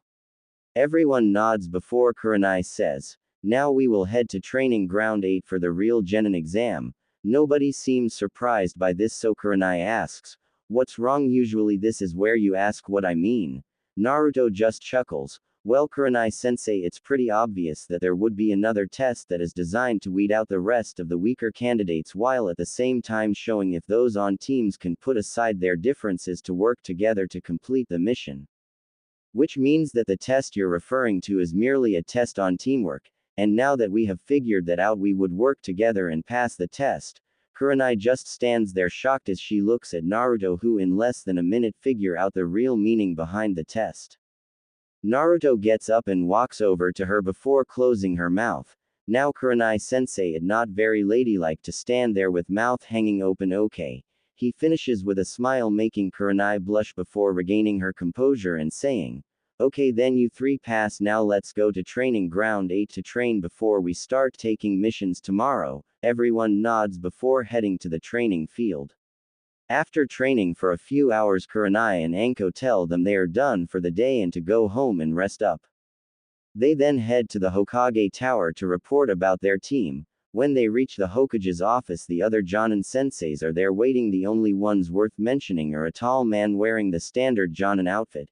He has black spiky hair and a black trimmed beard, and is smoking a cigarette. This is Asuma Sarutobi, leader of Team 10 and son to the Hokage Hiruzen Sarutobi, next to his Kakashi Hatake, leader of Team 7. The Hokage notices Kurenai and Anko walk in and clears his throat. "Okay, now report on which teams pass and failed." The leaders of teams 1 to 6 all report that their teams failed. Kakashi steps up, Team 7 passes but barely. The biggest problems are Sasuke Uchiha, and Sakura Haruno. Sasuke wants nothing to do with his teammates and only cares about getting stronger. It is in my personal opinion that if it meant him gaining more power, he would gladly either abandon or kill his teammates or a fellow Leaf Shinobi. Case in point, the incident where he attempted to kill Naruto Uzumaki after he losing to him in a spar. Sakura, on the other hand, only cares about impressing Sasuke. Kiba tried to bring the team together to get the bells, but they blew him off, and it was only after giving them a second chance did they pass, he finishes. The Hokage thinks for a minute. Sasuke shall be forced to go see Inoichi weekly to check his mental state. If he fails once, he shall be stripped of his shinobi license, have his chakra sealed, and become a civilian, he said, shocking some of the Jonin. He then turned Asuma, who his report that Team 10 passed. The Sandaime nodded before turning toward Kurenai and Anko. "Kurenai, Anko, your turn," he said with a smile, already having an idea of how things went. Kurenai cleared her throat. "Well, Hokage-sama, Team 8 passed with flying colors." She then goes on to explain how Naruto figured out the true meaning of the test less than a minute after they were told they were not genin yet. She then proceeded to tell him of the training session they had along with Naruto, revealing his bloodline, which shocked the Jonin that didn't know he had one. When she was done, the Hokage merely chuckles, drawing everyone's attention. Well, it seems Naruto is finally revealing his skills, and the way he did so is just like him. Okay, everyone is dismissed, the Jonin leave and the Hokage just chuckles. He then turns toward one of the corners of the room and says, "Neko, please inform the council that there will be a meeting that they all are to attend in the next 30 minutes, then go and inform Naruto of it. He probably already has a good idea of what it's about." Neko nods before leaving, and the Hokage chuckles and thinks, time to go bust some heads.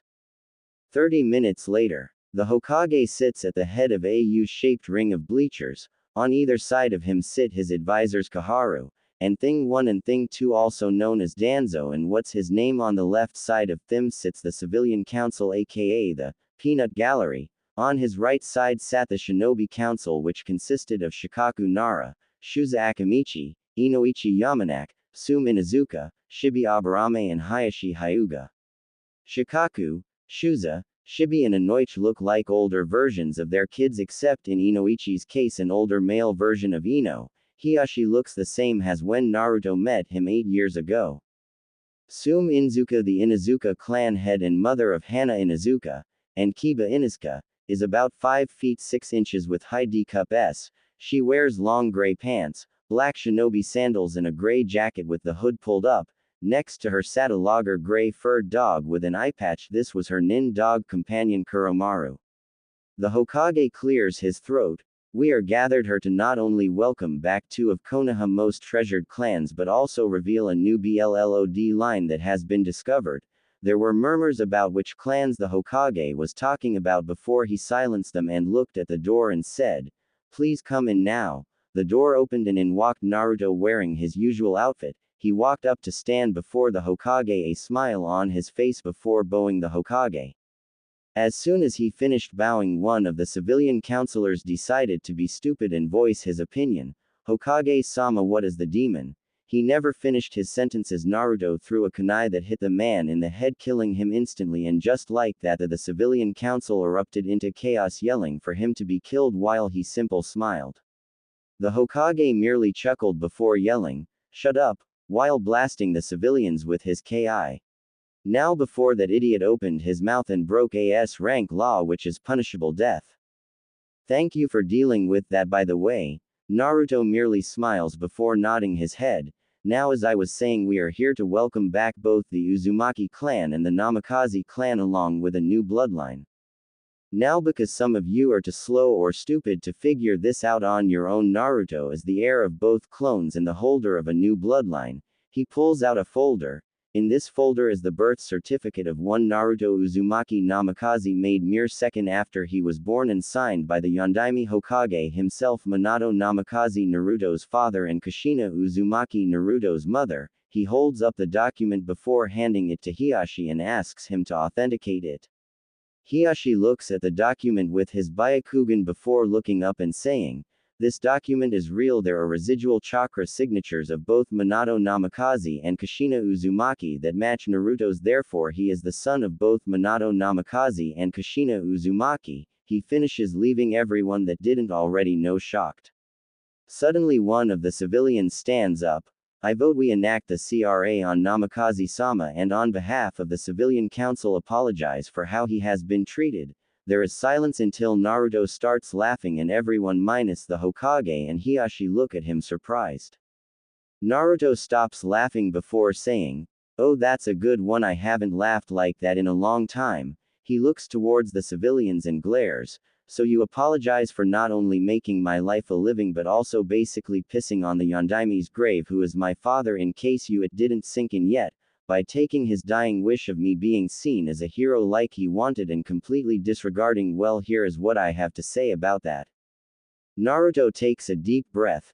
"Take your apology, shine it up real good before bending over and shoving it up your where you head." He yells. The entire room goes silent until Sum starts laughing.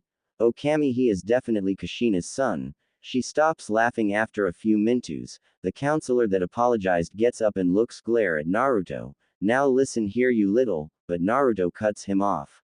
"No, you listen, you worthless pile of shit." Effectively shutting the man up, Naruto continues, "You think I would honestly forgive a single one of bastards after how miserable you made my life? I am claiming my inheritance and have some news for all you civilians." Naruto then smiles sadistically, which makes the civilian counselors nervous and turns Sum on a bit at the sheer amount of alphaness his radiating before he starts speaking again. "With the combined fortunes of the Uzumaki and Namikaze, I am now the richest person in Konoha." Everyone's eyes nearly jump out of their head hearing this, but Naruto continues on, "Not only that, but due to my father opening many businesses and housing projects along with those opened by my mother and Mito Uzumaki, I own more than 70% of the entire village." This nearly caused everyone to have a heart attack, but Naruto wasn't done yet. This means that if I wanted to, I could just take everything I own and leave the village, effectively destroying it, or I could just liquidate all of yours, leaving all you of broken homeless like you left me after I was kicked out of the orphanage at the age 3 inches. This caused many of the civilians' counselors to nearly shit themselves, as they all were thinking the same thing: we're screwed. Naruto starts laughing before saying, "That's right, you dumb s, I have you by the balls, and before I'm through with you, you're going to wish you were never born. Now here is what I am going to do. Starting first thing tomorrow, each and every one of you is go to publicly reveal in front of the entire village every single thing you have done to make my life hell and how you shit on my father's dying wish. And I will be right there to watch you do it. Now, in case you're thinking about lying, I have a surprise for you, because you see, I have an ability that lets me tell if someone is lying or don't reveal the entire truth, and when I catch you lying, I will liquidate all orits. After that is done, you will donate half of your entire fortune to the hospital and orphanage, and if you don't, I will liquidate all yorits, and if you don't like, then you can suck my glorious giant." Naruto finishes leaving the civilian council shocked. Meanwhile, the entire shinobi council burst out laughing at what Naruto had just done and said. Naruto then turns to the Hokage. "Now onto the CRA being enacted on my I'm all for, cause I have always wanted a big family," he says with a smile. "However, I will be choosing my wives. Because I will not marry unless both the women I am marrying and myself love each other. And on that note, I already have 3 fiancés," he said, shocking everyone that didn't know. He then continues, "My first fiancé is Hinata Hyuga, who has been my fiancé for over 6 years. My second fiancé is Anko Mitarashi, who has been my fiancé for 7 years," he said, shocking them. "My third fiancé shall remain unnamed until the finals of the Chunin exams. However, if anyone tries to manipulate any of my fiancés or force them to break off the engagement, I will not only liquidate youets, I will also make what the Kyuubi did, like a fight between academy students. Do I make myself clear?" Naruto finishes with a smirk as he sees everyone nod before turning to the Hokage. Naruto looked at the Sandaime before smiling. "Now, Hokage-sama, I shall explain my bloodline. However, to this being a shinobi matter, doesn't that mean that the civilian council isn't needed?" He finished. Hiruzen smiles, catching onto what Naruto is doing. "Why, yes it does. Anbu, please escort the civilian council out and make sure they get home safely," he says as the civilians are escorted out by Anbu. Naruto then smiles. "Damn, I have wanted to do that for the last 8 years, he says with a laugh, causing the Hokage, Kaharu, and the shinobi council to chuckle. Naruto turns serious. "Now about my bloodline, I call it Saurian Soul," he begins as he goes on to explain how it allows him to transform into long-dead creatures called dinosaur. After he finishes explaining, Danzo and Thing 2 leave and Naruto nods to the Hokage, who locks the door before setting up a privacy seal. Naruto then smiles. "Now then, let the real explanation begin," he says, confusing everyone but the Hokage. Inoichi then voices the question on everyone's mind. "But Naruto, you just explained what your bloodline can do." Naruto just chuckles. "No, Inoichi-san, I only revolved the bare minimum to appease Danzo and his little pet. Now here is what I can actually do," he says before explaining what he can really do, smiling as the looks on everyone's faces get more and more amusing. By the time Naruto is finished, everyone minus the Hokage and Hiyashi's jaws are on the ground. Naruto smiles before asking, "If you want, I can change into one of my forms to show you what it looks like," he says. Everyone nods. And Sum asks, "Can we see this Tyrannosaurus Rex you spoke of?" as she is a little curious at what this so-called Tyrant King looks like. Naruto nods. "Of course, that actually happens to be one of my favorites," he says before stepping back to the middle of the room before closing his eyes and channeling the appropriate soul and opening them and saying, "Saurian Soul, Tyrannosaurus Rex," as his changes into his T-Rex form, shocking everyone that hadn't seen it before and causing Sum to cream herself while thinking, "Holy shit. He isn't a alpha, he is a freaking apex.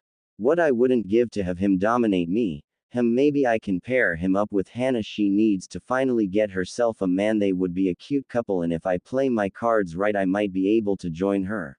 Wait a minute, don't I have a contract of something at home somewhere? I'm going to have to check when I get home after I take a shower. That is, Naruto transforms back to his normal form and looks at the faces of everyone laughing inwardly. He clears his throat, getting everyone out of there.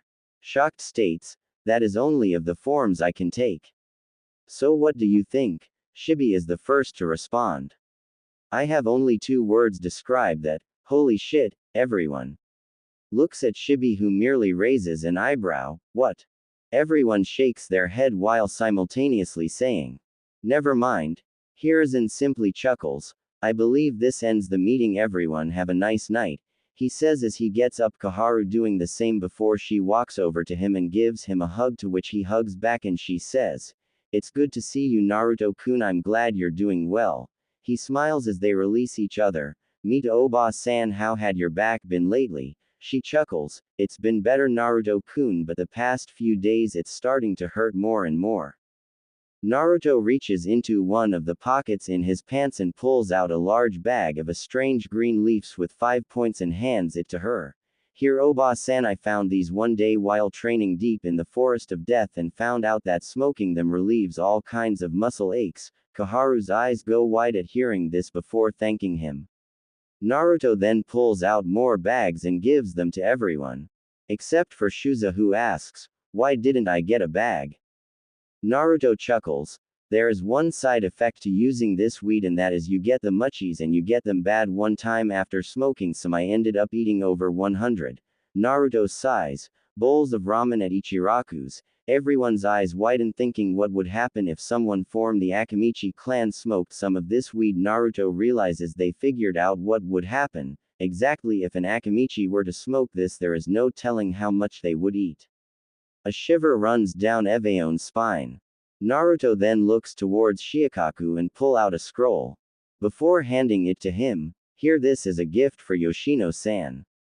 To thank her for those cooking lessons. Sume then looks at Naruto before saying, Naruto, you must have huge balls of steel due to how you handled the civilians.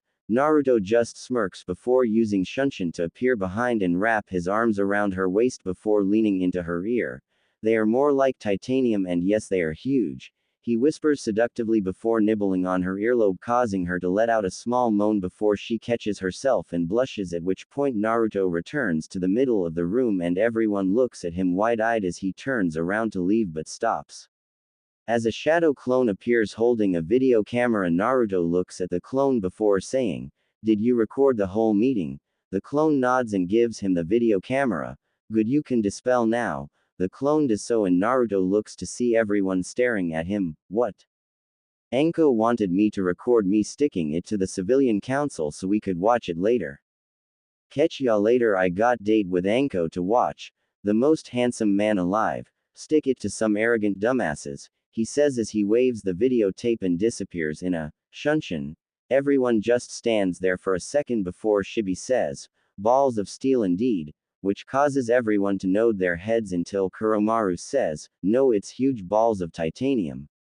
Isn't that right, Sume? Which causes her to blush as everyone looks at her while all the men are thinking, that boy is a damn hero to men everywhere.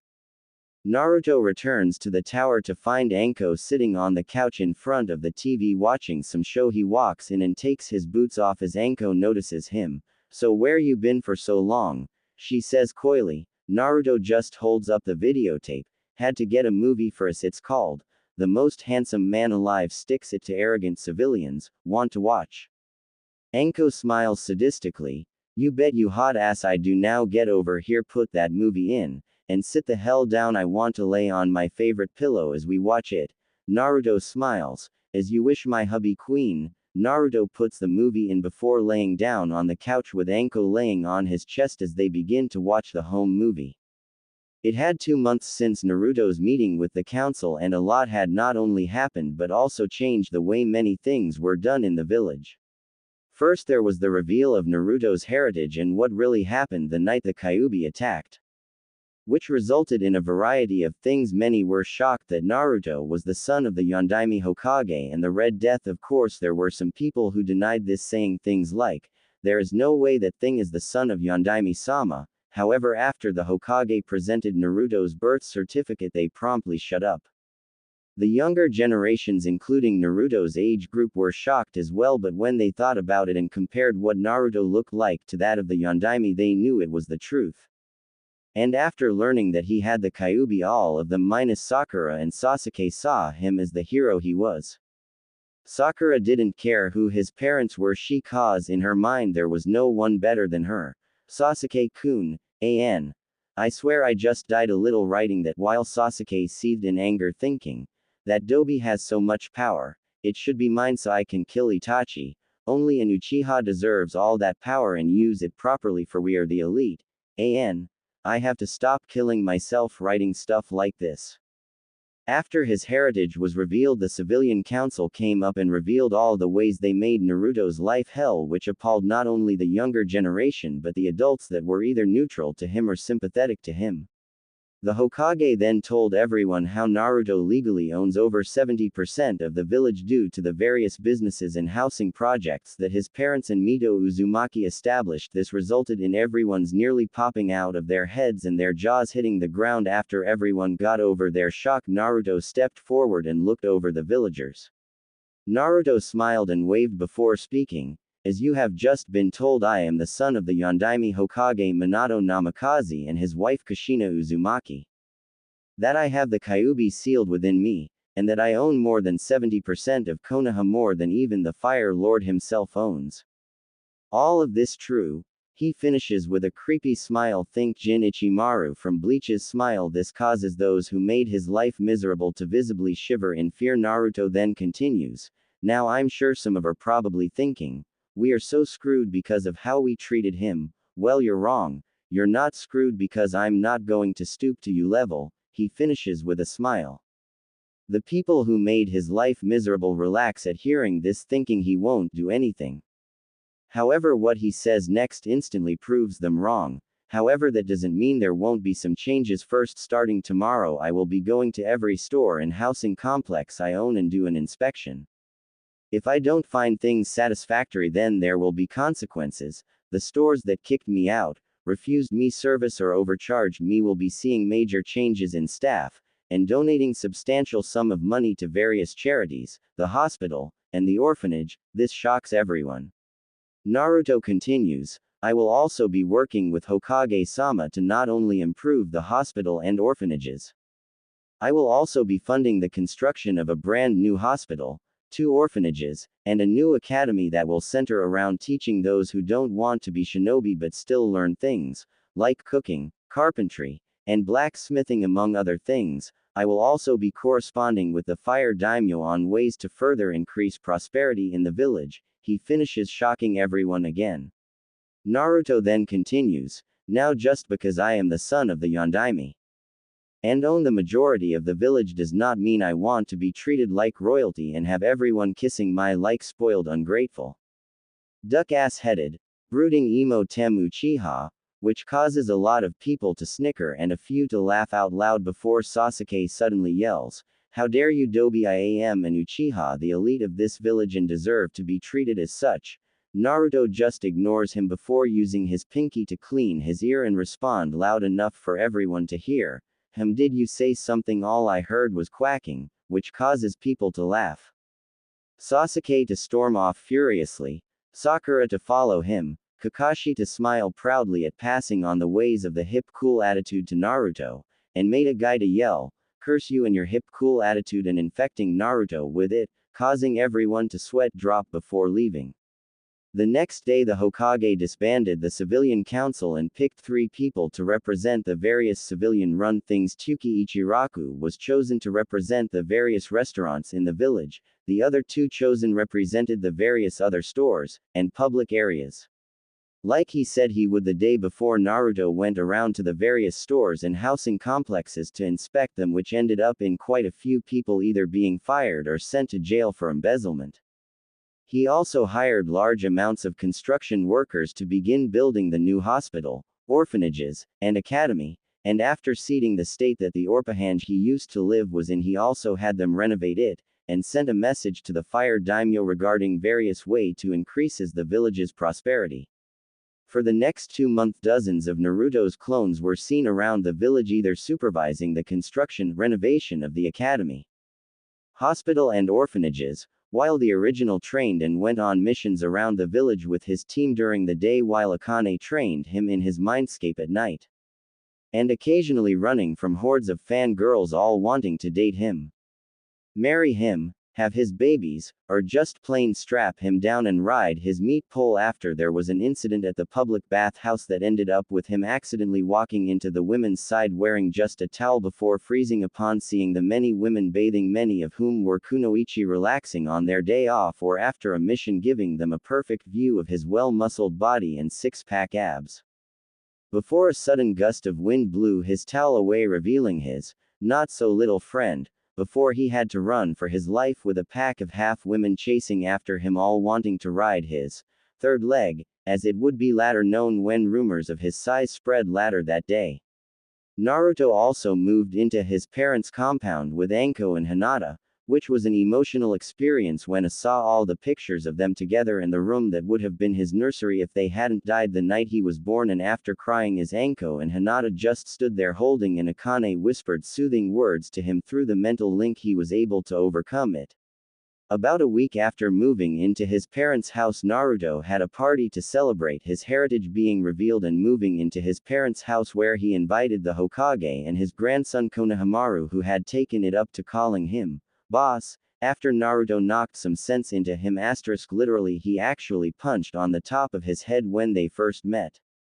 The clan heads and their children along with their senseis Anko-chan, Hinata-chan, and Iruka-sensei, the party nearly lasted all night. Sume, after having one too many drinks, told Naruto that she had chosen him as her alpha, and would like to be with him, shocking everyone and confusing Naruto.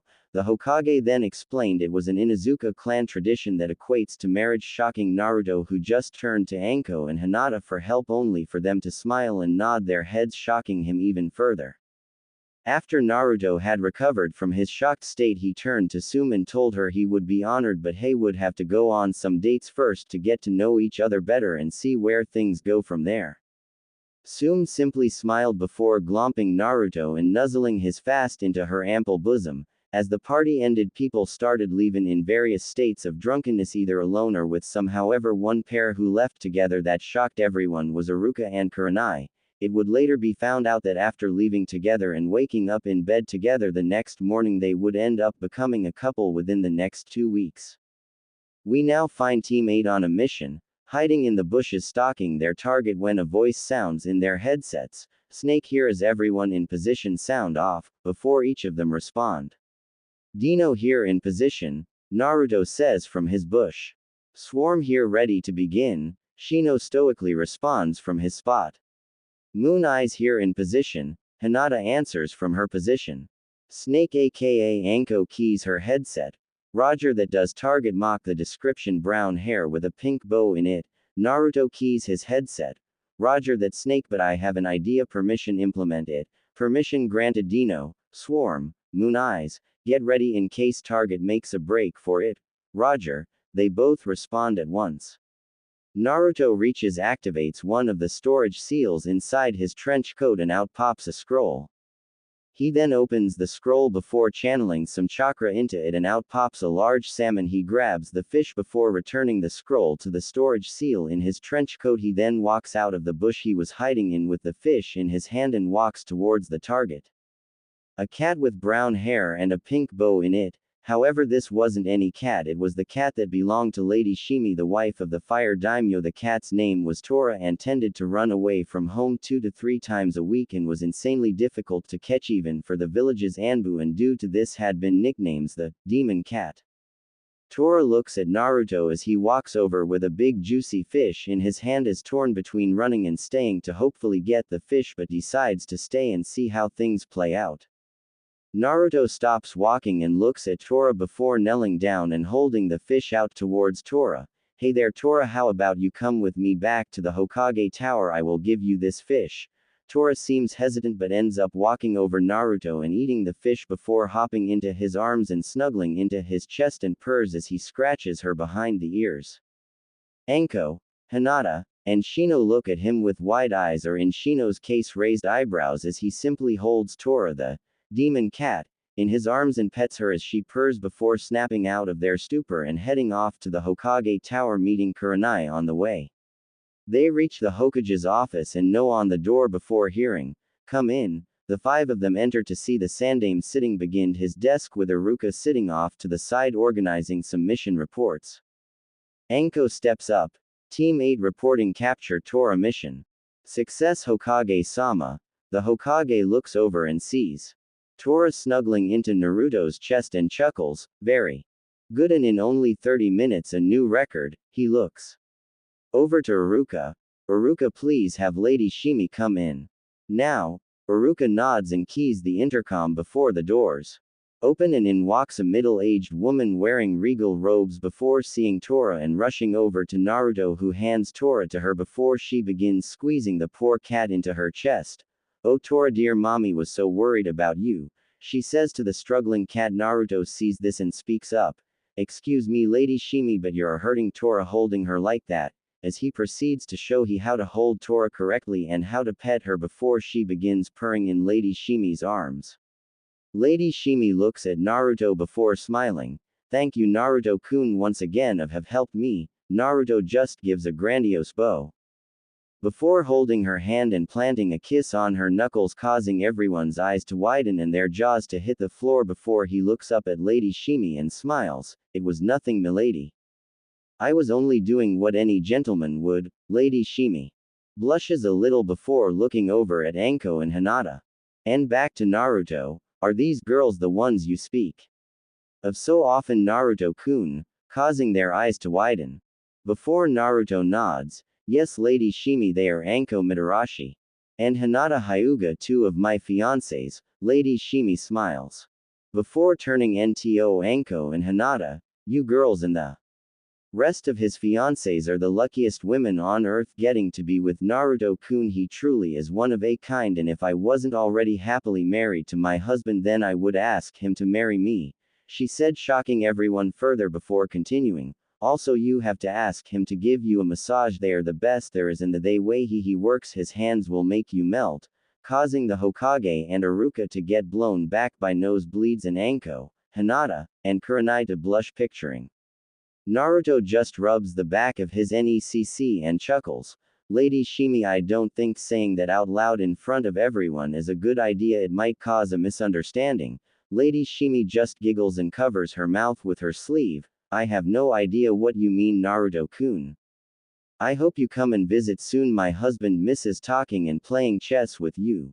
Naruto smile. "Of course Lady Shimi, please inform Hideo Dono that I look forward to meeting with him again, and if he is available would be able to do so during the month-long break in the Chunin exams." Lady Shimi smiles one last time before bidding them good day and leaving. As the doors close, Naruto turns to see everyone staring at him.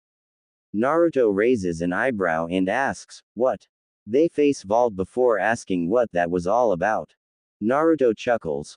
"Well, when I went to see the fire daimyo about ways to increase the village's prosperity, I ended up taking a walk during one of the breaks during the meeting, when I noticed Lady Shimi standing on a balcony watching the clouds while leaning on the railing. When it breaks and she begins to fall, I saved her and earning the thanks of the Fire Lord," shocking everyone with what he just said. Naruto notices the shocked look on their faces and chuckles inwardly. "After the meeting we began leisurely chatting and playing chess.